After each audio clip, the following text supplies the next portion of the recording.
Good morning, Shubhodaya. Happy morning to all of you. Very good morning to all of you, and thanks for joining on time. Yeah, thank you so much for joining on time. ಇವತ್ತಿನ session ತುಂಬಾನೇ ಮುಖ್ಯವಾದದ್ದು, ಅದ್ಭುತವಾದ session. ನಾವಿವಾಗ ಯಶಸ್ಸು ಮತ್ತೆ ಹಣ ಎರಡನ್ನ ನೋಡ್ತಾ ಇದ್ದೀವಿ. ಆರ್ಥಿಕವಾಗಿ ನಾವು ಯಶಸ್ಸನ್ನ ಹೇಗೆ ಸಾಧಿಸೋದು, ಹೇಗೆ ನಮಗೆ ಬೇಕಾಗಿರುವಂತಹ ಆ ಸಂಪತ್ತನ್ನ ನಾವು ಗಳಿಸುವಂಥದ್ದು, ಆ ಹಣವನ್ನ ಗಳಿಸುವಂಥದ್ದು, ಹೇಗೆ ಫೈನಾನ್ಷಿಯಲ್ ಫ್ರೀಡಮ್ನ ಹೇಗೆ ಹೊಂದುವಂಥದ್ದು, ಯಾ ಅದ್ರ ಬಗ್ಗೆ ನೋಡ್ತಾ ಇದ್ದೀವಿ. Yeah congratulations, you people are really really very dedicated. ಇದನ್ನು ಕರೀತಾ ಇದ್ದೀರಾ. ಆ, ನನಗೆ ಭಾರಿ ಹೆಮ್ಮೆ ಇದೆ. Thank you so much for joining. Good morning ಎಲ್ಲರಿಗೂ. Yeah wonderful. ಈಗ ಮೊದಲನೇ ರಿಚುವಲ್ ಏನು? ಭಸ್ತ್ರಿಕಾ ಪ್ರಾಣಾಯಾಮ.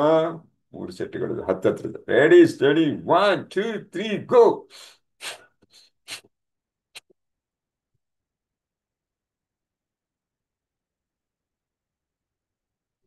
ಒಂದ್ ಸೆಟ್. ಎರಡನೇದು.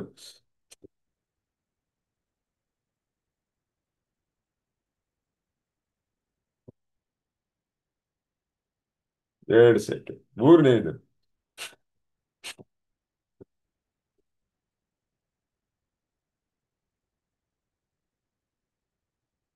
Excellent guys, wonderful wonderful wonderful. ನೀವೀಗ ಟೆಸ್ಟೋಸ್ಟೆರೋನ್ ಹಾರ್ಮೋನ್ಗಳ ಲೆವೆಲ್ ಜಾಸ್ತಿ ಮಾಡಿಕೊಂಡು ಗಮನ ಕೂಡ ಹೆಚ್ಚಾಗಿ ಮಾಡ್ಕೊಂಡಿರೋದ್ರಿಂದ ನಾವೇನು ಈ ಜ್ಞಾನ ಕಲ್ತರು ಈಗ ಸೀದಾ ಸುಪ್ತ ಮನಸ್ಸಿನ ಒಳಗೆ ಆಳವಾಗಿ ಇಳಿದು ಬಿಡುತ್ತೆ. Very good very good. ಈಗ ಮೂರು ಘೋಷಣೆ, ನಾವು ಅಪರಿಮಿತರು ಅಂತ ನೆನಪಿಸ್ಕೊಳ್ಳೋ ಸಮಯ. ಎಸ್. 1 2 3 ಗೋ. 1 2 3. ನಾನು ಅಪರಿಮಿತ. ನಾನು ಅಪರಿಮಿತ. 1 2 3. ನಾನು ಅಪರಿಮಿತ. ಎಸ್. ನಾವು, ನೀವು ಎಲ್ಲರೂ ಅಪರಿಮಿತರೇ. ಇಲ್ಲಿ ನಮ್ಮಲ್ಲಿ ಅಡಗಿರುವ ಅಪಾರವಾದ ಸಾಮರ್ಥ್ಯವನ್ನು ಹೆಕ್ಕಿ ತೆಗೆದು ಅದರ ಮೂಲಕ ನಾವು ನಮ್ಮ ಜೀವನದಲ್ಲಿ ನಮಗೆ ಬೇಕಾಗಿರುವ ರಂಗಗಳಲ್ಲಿ ಯಶಸ್ಸನ್ನ ಗಳಿಸಕ್ಕೆ ಹೋಗುತ್ತಿರುವಂತಹ ಸಾಧಕರು. ಕಂಗ್ರ್ಯಾಚುಲೇಷನ್ಸ್ ಗೈ. ಎಕ್ಸಲೆಂಟ್. ಯಾ ಈಗ will jump into the topic. ತುಂಬಾನೇ ಮುಖ್ಯವಾದ ಟಾಪಿಕ್ ಇವತ್ತು ನೋಡ್ತಾ ಇದ್ದೀವಿ. I am going to share my screen. Yeah hmm hope my screen is visible to all of you. ಕಾಣಿಸ್ತಾ ಇದೆಯಾ? ಅಥವಾ ಸ್ವಲ್ಪ ದೊಡ್ಡದು ಮಾಡಲ? ನಿನ್ನೆ ಸ್ವಲ್ಪ ಸಮಸ್ಯೆ ಇತ್ತು, ತೊಂದರೆ ಇತ್ತು. ಇವತ್ತು ಅದು ಸಾಲ್ವ್ ಆಗಿದೆ. ಆದ್ರಿಂದ you people are able to see my screen ಅಂತ ನನಗೆ ಅನಿಸ್ತಾ ಇದೆ. Can you please confirm one of you? ಮತ್ತು ನನ್ನ ವಾಯ್ಸ್ ಕ್ಲಿಯರ್ ಆಗಿದೆಯಾ? ನನ್ನ ವಾಯ್ಸ್ ಕೂಡ ಕ್ಲಿಯರ್ ಆಗಿದೆ, ಅದು ಕನ್ಫರ್ಮ್ ಮಾಡಿ. ನಿನ್ನೆ ಒಂದೆರಡು ಫೀಡ್ಬ್ಯಾಕ್ ಬಂದಿತ್ತು, ವಾಯ್ಸು ಸ್ವಲ್ಪ ಕ್ಷೀಣವಾಗಿ ಕೇಳ್ತಾ ಇತ್ತಂತೆ. ಹಾ, Neelavathi, yes, thank you Neelavathi for that confirmation. I appreciate that. So ಮುಂದಕ್ಕೆ ಹೋಗೋಣ ನಾವು. ಯಾ ನಿನ್ನೆ ಏನ್ ಮಾಡಿದ್ವಿ ನಾವು? ಮಾಸ್ಟರ್ ದಿ ಸ್ಪೆಂಡಿಂಗ್ ಗೇಮ್, ಖರ್ಚು ಮಾಡುವ ಆಟವನ್ನ, ಅದನ್ನ ಆಟ ಅಂತ ಕರಿಬೇಕು ನಾವು. ಯಾ ಅದನ್ನ ದೊಡ್ಡ ಒಂದು ಸಾಹಸ ಮಾಡ್ತಾ ಇದೀವಿ. ಅದೊಂದು ದೊಡ್ಡ ಚಟುವಟಿಕೆ ಅಂತ ನಾವು ತಗೋಬಾರ್ದು. ಆತಂಕದೊಳಗಾಗ್ತೀವಿ. ಯಾವುದೇ ಸವಾಲು ನಾವು, ಈಗ 59 ಸವಾಲುಗಳನ್ನ ಏನ್ ಸ್ವೀಕರಿಸಿದ್ದೇವೆ ಅದನ್ನ ಸವಾಲು, ಚಾಲೆಂಜಸ್ ಅಂತ ಅನ್ನೋಕ್ಕಿಂತ ಆಟ ಅಂತ ನಾವು ಗಣನೆಗೆ ಅಥವಾ ಪರಿಗಣಿಸಿದ್ರೆ ನಾವು ಹೆಚ್ಚಿನ ಮಟ್ಟದಲ್ಲಿ ಫಲಿತಾಂಶವನ್ನ ಪಡೆಯಕ್ಕೆ ಸಾಧ್ಯ ಆಗುತ್ತೆ. ಯಾಕಂದ್ರೆ ನಾವು ಅದರಲ್ಲಿ ಆಟ ಅಂದ್ರೆ, ಚಟುವಟಿಕೆ ಅಂದ್ರೆ ಡಿಫರೆನ್ಸ್ ಇದೆ. ಚಟುವಟಿಕೆ ಒಂದು ಕೆಲಸ, ಒಂದು ಆಕ್ಟಿವಿಟಿ ಅಲ್ವಾ? ಅದರಲ್ಲಿ ನಾವು ಮಾಡ್ಬೇಕಲ್ಲ ಅಂತ ಕೆಲವೊಮ್ಮೆ, ಯಾಕಂದ್ರೆ ರಿಸಲ್ಟ್ ಬರಬೇಕು ಅನ್ನೋ ದೃಷ್ಟಿಯಿಂದ ಮಾಡ್ಬೇಕಲ್ಲಪ್ಪ ಅಂತ ಮಾಡ್ಬೇಕಾಗತ್ತೆ. ಬಟ್ ಆಟದಲ್ಲಿ ಆಗಿಲ್ಲ ಸ್ನೇಹಿತರೆ. ನಾವು ಖುಷಿಯಿಂದ, ಸಂತೋಷದಿಂದ, ಮೈ ಮನಗಳನ್ನ ಅರ್ಪಿಸ್ಕೊಂಡು ಯಾ ಅದರಲ್ಲಿ ಇನ್ವಾಲ್ವ್ ಆಗ್ಬಿಟ್ಟು ಅದನ್ನ ಪ್ರತಿಯೊಂದು ಆ ಏನಂತಾರೆ, ನಮ್ಮ ಭಾಗವಹಿಸುವಿಕೆ ಏನಿದೆ ಅದು ಉತ್ಕೃಷ್ಟ ಮಟ್ಟದಲ್ಲಿರೋದ್ರಿಂದ ನಮಗೆ ಅದು ಯಾವುದೇ ಒತ್ತಡ, ಚಿಂತೆ, ಆತಂಕ ರಿಸಲ್ಟ್ ಬಗ್ಗೆ ಕೊಡೋದಿಲ್ಲ. ಮತ್ತು ಖುಷಿಯಿಂದ ಭಾಗವಹಿಸೋದ್ರಿಂದ ಆ ಭಾವನೆಗಳು ನಮಗೆ ಮುಖ್ಯ. ನಮ್ಮ ಗುರಿಗಳನ್ನ ಸಾಧಿಸೋದಕ್ಕೆ ಅಥವಾ ಮ್ಯಾನಿಫೆಸ್ಟ್ ಮಾಡ್ಲಿಕ್ಕೆ. ಓಕೆ ಸ್ನೇಹಿತರೆ, ಸೊ ಯಾವುದೇ ಕಾರಣಕ್ಕೂ ಸ್ಟ್ರೆಸ್ಗಳ ಒಳಗಾಗಬೇಡಿ. ನಿನ್ನೆ ಕೂಡ ಚಟುವಟಿಕೆ ಇತ್ತು, ಅದೆಲ್ಲ ನೀವು ಮಾಡಿದ್ದೀರಿ ಅಂತ ಭಾವಿಸ್ತೀನಿ. ಏನು 2 ವರ್ಷಗಳಿಂದ ಆ, ನಮ್ಮ ಮನೆಯ ವಿವಿಧ ಏನು ಆ, ಸ್ಥಳಗಳಲ್ಲಿ ಅಥವಾ ಅಲ್ಮೇರ ಕಪಾಟುಗಳಲ್ಲಿ ಅಟ್ಟದಲ್ಲಿ ಇಟ್ಟಿರುವಂತಹ ವಸ್ತುಗಳನ್ನು ನೀವು ಪರಿಶೀಲನೆ ಮಾಡಿದ್ದೀರಾ. ಮತ್ತು ಅದರ ಅದನ್ನು ಸಪರೇಟ್ ಮಾಡಿದರ ಮೌಲ್ಯ ಕೂಡ ಹಾಕೊಂಡು ಅದು ಎಷ್ಟು ಮೌಲ್ಯದ ವಸ್ತುಗಳನ್ನು ನಾವು ಉಪಯೋಗಿಸದೆ ಅಥವಾ ಅನುಪಯುಕ್ತವಾಗಿ ಇಟ್ಕೊಂಡಿದ್ದೀವಿ ಅಂತ ನಮಗೆ ಗಮನಕ್ಕೆ ಬಂದಿದೆ. ಅದರಿಂದ ಕಂಗ್ರ್ಯಾಚುಲೇಷನ್ಸ್. ಈಗ ನಾವು ಮುಂದೆ ಸ್ಪೆಂಡ್ ಮಾಡುವಾಗ ಹುಷಾರಾಗಿ ನೋಡಿಕೊಂಡು ಸ್ಪೆಂಡ್ ಮಾಡ್ತೀವಿ ಅಥವಾ ಖರ್ಚು ಮಾಡ್ತೀವಿ ಅಲ್ವಾ. ಇದಾದ್ರೆ ಮುಂದುವರೆದ ಭಾಗ. To spend more, first make more. Yeah, spend more, first make more. ಹೆಚ್ಚು ಖರ್ಚು ಮಾಡೋದಕ್ಕೆ ಫಸ್ಟ್ ಏನ್ ಮಾಡಬೇಕು? ಫಸ್ಟ್ ಹೆಚ್ಚು ಸಂಪಾದಿಸಿ, ಹಣ ಗಳಿಸಿ. ಸಂಪಾದನೆಗಿಂತ ಹಣ ಗಳಿಸಬೇಕು. ಯಾ, ಖರ್ಚು ಮಾಡ್ಬೇಕಂದ್ರೆ ನಾನು ಹೆಚ್ಚು ಖರ್ಚು ಮಾಡಬೇಕು. ನನಗೆ ಬೇಕಾಗಿರುವಂತಹ ಆ ಒಂದು ಆ ವಿದೇಶಿ ಪ್ರವಾಸ ಮಾಡಬೇಕು, ಆ ಒಂದು ಲಕ್ಸುರಿ ಕಾರ್ನ ನಾನು ಪರ್ಚೇಸ್ ಮಾಡಬೇಕು, ಆ ಒಂದು 2ನೇ 3ನೇ ಒಂದು ಅಪಾರ್ಟ್ಮೆಂಟ್ನ ಅಥವಾ ಬಂಗಲಾನ ಖರೀದಿ ಮಾಡಬೇಕು. ಯಾ, ಆ ಒಂದು ಜೀವನಾನುಭವವನ್ನು ಪಡಿಬೇಕು, ಒಂದು ಲಕ್ಸುರಿಯಸ್ ಲೈಫ್ನ ನಾನು ಲೀಡ್ ಮಾಡಬೇಕು. ಅದಕ್ಕೆ ಬೇಕು, ಖರ್ಚು ಮಾಡಬೇಕು. ಮಾಡಬೇಡಿ ಅಂತ ಹೇಳ್ತಾ ಇಲ್ಲ, ಮಾಡಿ. ಆದ್ರೆ ಅದಕ್ಕೆ ತಕ್ಕದಾಗಿ ಹಣವನ್ನ ಸಂಪಾದಿಸಿ ಗಳಿಸಿ ಅಂತ ಹೇಳ್ತಾ ಇದ್ದಾರೆ. ಜಾಕ್ ಕ್ಯಾನ್ಫೀಲ್ಡ್ ಅವರು ತಮ್ಮ 60ನೇ ತತ್ವದಲ್ಲಿ ಇದನ್ನ ಹೇಳ್ತಾ ಇದ್ದಾರೆ. ಓಕೆ ಸ್ನೇಹಿತರೆ, Wallace D Wattles, author of the science of getting rich, ಅವ್ರೇನ್ ಹೇಳ್ತಾರೆ? Whatever may be set in praise of poverty. ಬಡತನವನ್ನು ಉದ್ದೇಶಿಸಿ ಅದನ್ನು ಹೊಗಳ್ಕೊಂಡು ಏನಾದ್ರು ಹೇಳಿ. ಎಲ್ಲ ಹೇಳ್ತಾರಲ್ಲ ಕೆಲವು ಜನ, ನೆಮ್ಮದಿ ಮುಖ್ಯಪ್ಪ, ದುಡ್ಡಿದ್ರೆ ಏನ್ ಪಡೆಯೋಕ್ಕಾಗತ್ತಾ, ನಾವು ನೆಮ್ಮದಿ ಪಡೆಯೋಕ್ಕಾಗತ್ತಾ, ಆರೋಗ್ಯ ಪಡೆಯೋಕ್ಕಾಗತ್ತಾ? ಸೊ ಬಡತನಲ್ಲೇ ಇರೋದು ಒಳ್ಳೇದು. ನಾವು ಅಷ್ಟು ದುಡ್ಡಿಟ್ಕೊಂಡು ಏನು ನಮ್ಗೆ ಪ್ರಯೋಜನ ಇಲ್ಲ ಅಂತೆಲ್ಲ ಕೆಲವರು ಹೇಳ್ತಾ ಇರ್ತಾರೆ. ಬಡತನನೇ ಒಳ್ಳೇದು, ಹಾಸಿಗೆ ಇದ್ದಷ್ಟು ಕಾಲು ಚಾಚ್ಬೇಕು. ನಮಗೆ ಹಣದ ಅವಶ್ಯಕತೆ ಅಷ್ಟಿಲ್ಲ, ತಿನ್ನಕ್ಕಿದ್ರೆ ಸಾಕು. ಒಂದು ಮನೆ ಇದ್ರೆ, ಸಣ್ಣದಾದ ಮನೆ, ಹಾಕೊಳಕ್ ಬಟ್ಟೆ, ಯಾ, ತಿನ್ನೋ ಊಟ ಇಷ್ಟಿದ್ರೆ ಸಾಕು ಅಂತ ಕೆಲವರು ಏನು ಬಡತನದ ಬಗ್ಗೆ ಹೇಳ್ಕೊಳ್ತಾ ಇದ್ದಾರೆ. ಇವ್ರು ಹೇಳ್ತಾ ಇದ್ದಾರೆ, ಏನಾರು ಹೇಳಿರ್ಬೋದು ಅದ್ರ ಬಗ್ಗೆ. The fact remains that it is not possible to live a really complete or successful life unless one is rich. ಏನಾರು ಹೇಳ್ಕೊಳ್ಳಿ, ಆದ್ರೆ ಸತ್ಯ ಏನು? ಸತ್ಯ ಏನು? ಯಾ, ದ ಫ್ಯಾಕ್ಟ್, ಸತ್ಯ ಏನು? It is not possible to live a really complete and successful life. ಯಶಸ್ಸಿನ ಒಂದು ಜೀವನ ಅಥವಾ ಅಥವಾ ಅರ್ಥಪೂರ್ಣ ಜೀವನ, ಸಾರ್ಥಕ ಜೀವನ ನಾವು ನಡೆಸಬೇಕು ಅಂದ್ರೆ ಹಣ ಇಲ್ಲದೆ ಅದನ್ನ ಮಾಡ್ಲಿಕ್ಕೆ ಬರೋದಿಲ್ಲ.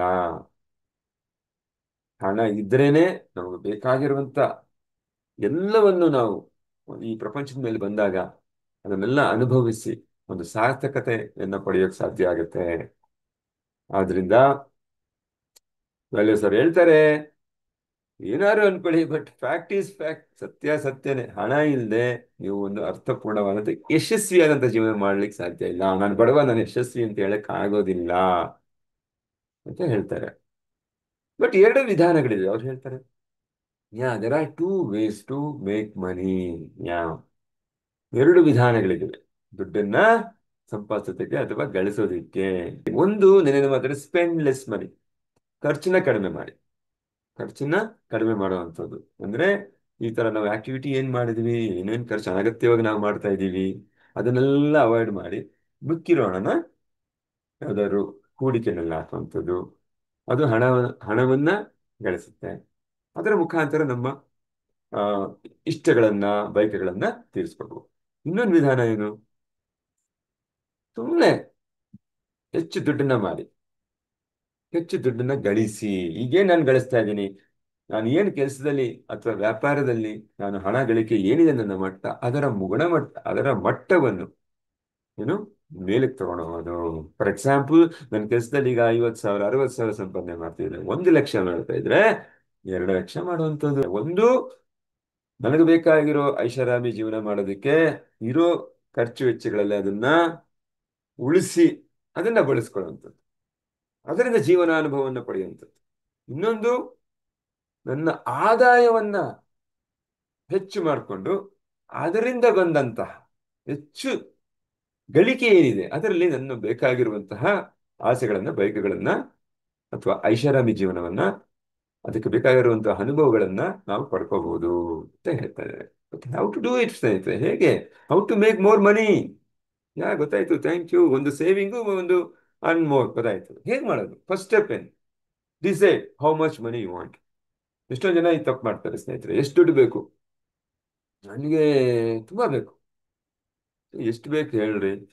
ತುಂಬಾ ಬೇಕು. ಎಷ್ಟು? ಸರಿಯಾಗಿ ಹೇಳಿ. ಈಗ ನನ್ನ ಜೀವನಾನುಭವನೆಲ್ಲ ನಾನು ಪಡ್ಕೊಳ್ಳೋಕ್ಕೆ, ಒಳ್ಳೆ ಮನೆ ಖರೀದಿ ಮಾಡೋಕ್ಕೆ, ಒಳ್ಳೆ ಐಷಾರಾಮ ಜೀವನ ಮಾಡೋದಕ್ಕೆ, ಫಾರಿನ್ ಟ್ರಿಪ್ ಹೋಗ್ಲಿಕ್ಕೆ, ನನ್ನ ಜೀವನದ ಗುಣಮಟ್ಟವನ್ನ ಇನ್ನೊಂದು ಲೆವೆಲ್ಗೆ ಕರ್ಕೊಂಡು ಹೋಗೋಕ್ಕೆ ಅಷ್ಟು ಬೇಕು. That won't work in that way. Subconscious ಮೈಂಡ್ಗೆ ಫಿಗರ್ ಬೇಕು, ಮ್ಯಾನಿಫೆಸ್ಟೇಷನ್ಗೆ ಫಿಗರ್ ಬೇಕು. ಎಷ್ಟು ಬೇಕು ಫಿಗರ್, ಅದೆಲ್ಲ ನಾವು ಲೆಕ್ಕ ಮಾಡಿ ನಮ್ಗೆ ಎಷ್ಟು ಬೇಕು ಅಂತ ನಾವು ಗೊತ್ತು ಮಾಡ್ಕೋಬೇಕಾಗತ್ತೆ. ಅದು 1 ಕೋಟಿನ, 2 ಕೋಟಿನ, 10 ಕೋಟಿನ, 100 ಕೋಟಿನ, 1000 ಕೋಟಿನ. ಹೆಸಿಟೇಷನ್ ಬೇಡ. ಏನಪ್ಪಾ, ಕೋಟಿ 100 ಕೋಟಿ ನನ್ನ ಕೈಯಲ್ಲಿ ಆಗುತ್ತಾ? ನೋ, ಅಬ್ದು ಅಫ್ಕೋರ್ಸ್ ನಮ್ಮ ಕಾನ್ಶಿಯಸ್ ಮೈಂಡ್ ರಿಜೆಕ್ಟ್ ಮಾಡುತ್ತೆ. ಅದ್ರ ಕೆಲಸನೇ ಅಷ್ಟು. ಯಾಕಂದ್ರೆ ಹಿಂದೆ ನಾನು 1 ಕೋಟಿ ಸಂಪಾದನೆ ಮಾಡಿಲ್ಲ, 100 ಕೋಟಿ ಹೇಗೆ ಸಂಪಾದನೆ ಮಾಡ್ತೀನಿ ಅಂತ ಮೊಟ್ಟ ಮೊದಲಿಗೆ ಹೇಳಿಬಿಡುತ್ತೆ. ಅದು ನಮ್ಮ ನೆನ್ಸ್ಕೊಂಡ್ರೆ ನಡ್ಕ ಬರುತ್ತೆ ಮೈಯಲ್ಲಿ, ಭಯ ಆಗತ್ತೆ. ಆಗುತ್ತೆ ಇಲ್ವೋ ಅಂತ. ಯಾಕಂದ್ರೆ ಹಿಂದೆ ಮಾಡಿಲ್ಲ. ಚೆಕ್ ಮಾಡುತ್ತೆ ಮೆಮರಿಗೆ ಹೋಗಿ, ಇದಾಗಿದ್ಯಾ ಅಂತ. ಸಬ್ ಕಾನ್ಶಿಯಸ್ ಮೈಂಡ್ ಹೇಳುತ್ತೆ, ಇಲ್ಲ ಇಲ್ಲ, ಈ ಮುಂಚೆ ಈ 1 ಕೋಟಿ ಇರ್ಲಿ, 10 ಲಕ್ಷ ಕೂಡ ಸಂಪಾದನೆ ಮಾಡಿಲ್ಲ ತಿಂಗಳಿಗೆ, ಅದೇಗ್ ಸಾಧ್ಯ ಆಗತ್ತೆ. ರಿಜೆಕ್ಟ್ ಮಾಡ್ಬಿಡುತ್ತೆ. That is okay, that is okay, that is part of the game. But first ನಮಗೆ ಗುರಿ ಎಷ್ಟು, ನಂಬರ್, ಆ ಮ್ಯಾಜಿಕಲ್ ನಂಬರು ನಮಗೆ ಗೊತ್ತಿರಬೇಕು. ಯಾಕಂದ್ರೆ ಅದು ಗೊತ್ತಾದ ನಂತರ ನಮ್ಮ ಆ ಶಕ್ತಿಯುತವಾದಂತಹ ಅಫರ್ಮೇಶನ್ಗಳನ್ನು ಮಾಡಿ ಮತ್ತು ವಿಜುವಲೈಸೇಷನ್ ತಂತ್ರಗಳನ್ನ ಬಳಸ್ಕೊಂಡು ನಮ್ಮ ಸುಪ್ತ ಮನಸ್ಸಿಗೆ ಈಗಾಗಲೇ ಅದನ್ನ ನಾವು ಅಚೀವ್ ಮಾಡಿದ್ದೀವಿ ಅಂತ ತಿಳಿಸಿ. ತಿಳಿಸಿ ಅಂದ್ರೆ ಇದನ್ನ ನಾವೊಂಥರ ನಮ್ಮ ಸುಪ್ತ ಮನಸ್ಸನ್ನ ಮೋಸಗೊಳಿಸ್ತೀವಿ. ಯಾಕಂದ್ರೆ ಸುಪ್ತ ಮನಸ್ಸು ಏನ್ ಮಾಡುತ್ತೆ? ಆಲ್ರೆಡಿ ಆಗಿರೋ ವಿಚಾರಗಳನ್ನ ಸ್ಟೋರ್ ಮಾಡಿರೋದನ್ನ ಚೆಕ್ ಮಾಡಿ ಅದಕ್ಕೆ ಬೇಕಾಗಿರುವಂತಹ ಸಂಪನ್ಮೂಲಗಳನ್ನ ಕೊಡುತ್ತೆ ನಮ್ಮ ಕೆಲಸ ಸಾಧನೆ ಮಾಡಲಿಕ್ಕೆ. ಇದು ಹಿಂದೆ ಆಗಿರೋದೇ ಇಲ್ಲ. ಅದನ್ನ ಆಗಿದೆ ಅಂತ ಅದನ್ನ ನಂಬಿಸೋದಕ್ಕೋಸ್ಕರ ನಾವು ಏನ್ ಮಾಡ್ತೀವಿ? ಅಫರ್ಮೇಶನ್ಸ್, ವಿಜುವಲೈಸೇಷನ್ ಮಾಡ್ತೀವಿ. ಇದನ್ನ ನಾವು ರೆಗ್ಯುಲರ್ ಕ್ಲಾಸ್ ಅಲ್ಲಿ ಬೆಳಿಗ್ಗೆ ಮೈಂಡ್ ಪ್ರೈಮಿಂಗ್ ಅಂತ ಹೇಳಿ 10-15 ನಿಮಿಷಗಳ ಸೆಷನ್ ನಾವು ಮಾಡ್ತೀವಿ. So this is very very effective ಸ್ನೇಹಿತರೆ. ಆಲ್ರೆಡಿ ಅದಾಗಿ ನಾನು ಹಣನ ಸಂಪಾದನೆ ಮಾಡಿದೀನಿ ಅಂತ ನಾವು ಮ್ಯಾನಿಫೆಸ್ಟ್ ಮಾಡಿದಾಗ, ಅನ್ಕೊಂಡಾಗ ಸುಪ್ತ ಮನಸ್ಸು ನಂಬುತ್ತೆ ಮತ್ತು ನಮ್ಮನ್ನ ಆಲ್ರೆಡಿ ಅಚೀವರ್ಸ್ ತರ ನಮ್ಮನ್ನ ಬಿಹೇವ್ ಮಾಡಿಸುತ್ತೆ.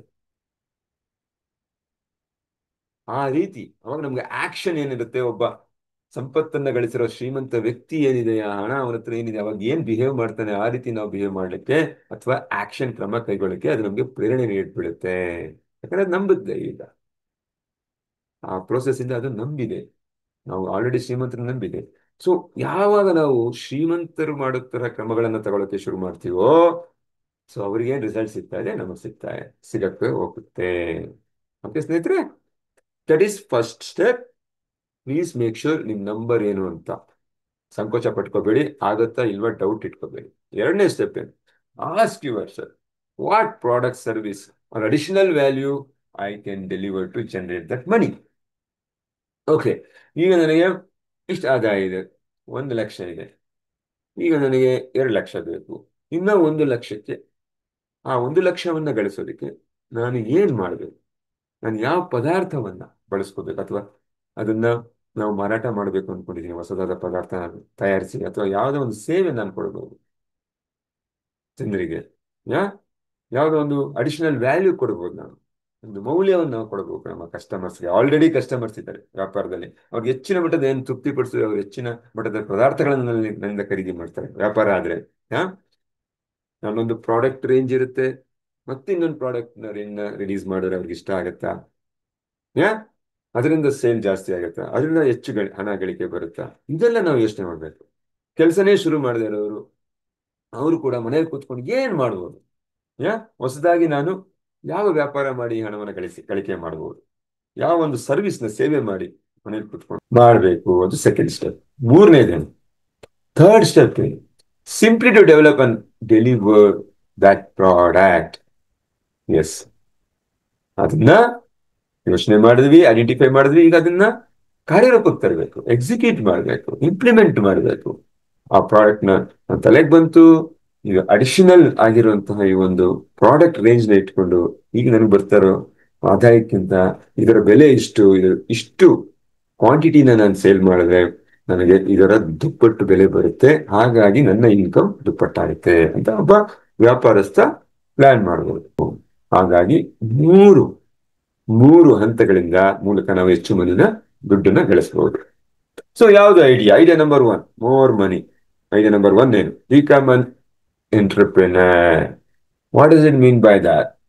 ಏನಂಗಂದ್ರೆ ಎಂಟರ್ಪ್ರಿನರ್ ಡಿಫರೆನ್ಸ್ ಇದೆ. ಸೊ ಎಂಟರ್ಪ್ರಿನರ್ ಅಂದ್ರೆ ನಿಮ್ಗೆ ಗೊತ್ತಿರೋ ತರ ಅವ್ರದೇ ಆದಂತಹ ಒಂದು ಬಿಸ್ನೆಸ್ ಮ್ಯಾನ್ ಅಂತ ಹೇಳ್ಬಹುದು. ಅವ್ರ ವ್ಯಾಪಾರವನ್ನು ಶುರು ಮಾಡುವಂತವ್ರು ಇರಬಹುದು, ಅವ್ರನ್ನ ನಾವು ಹೇಳ್ತೀವಿ.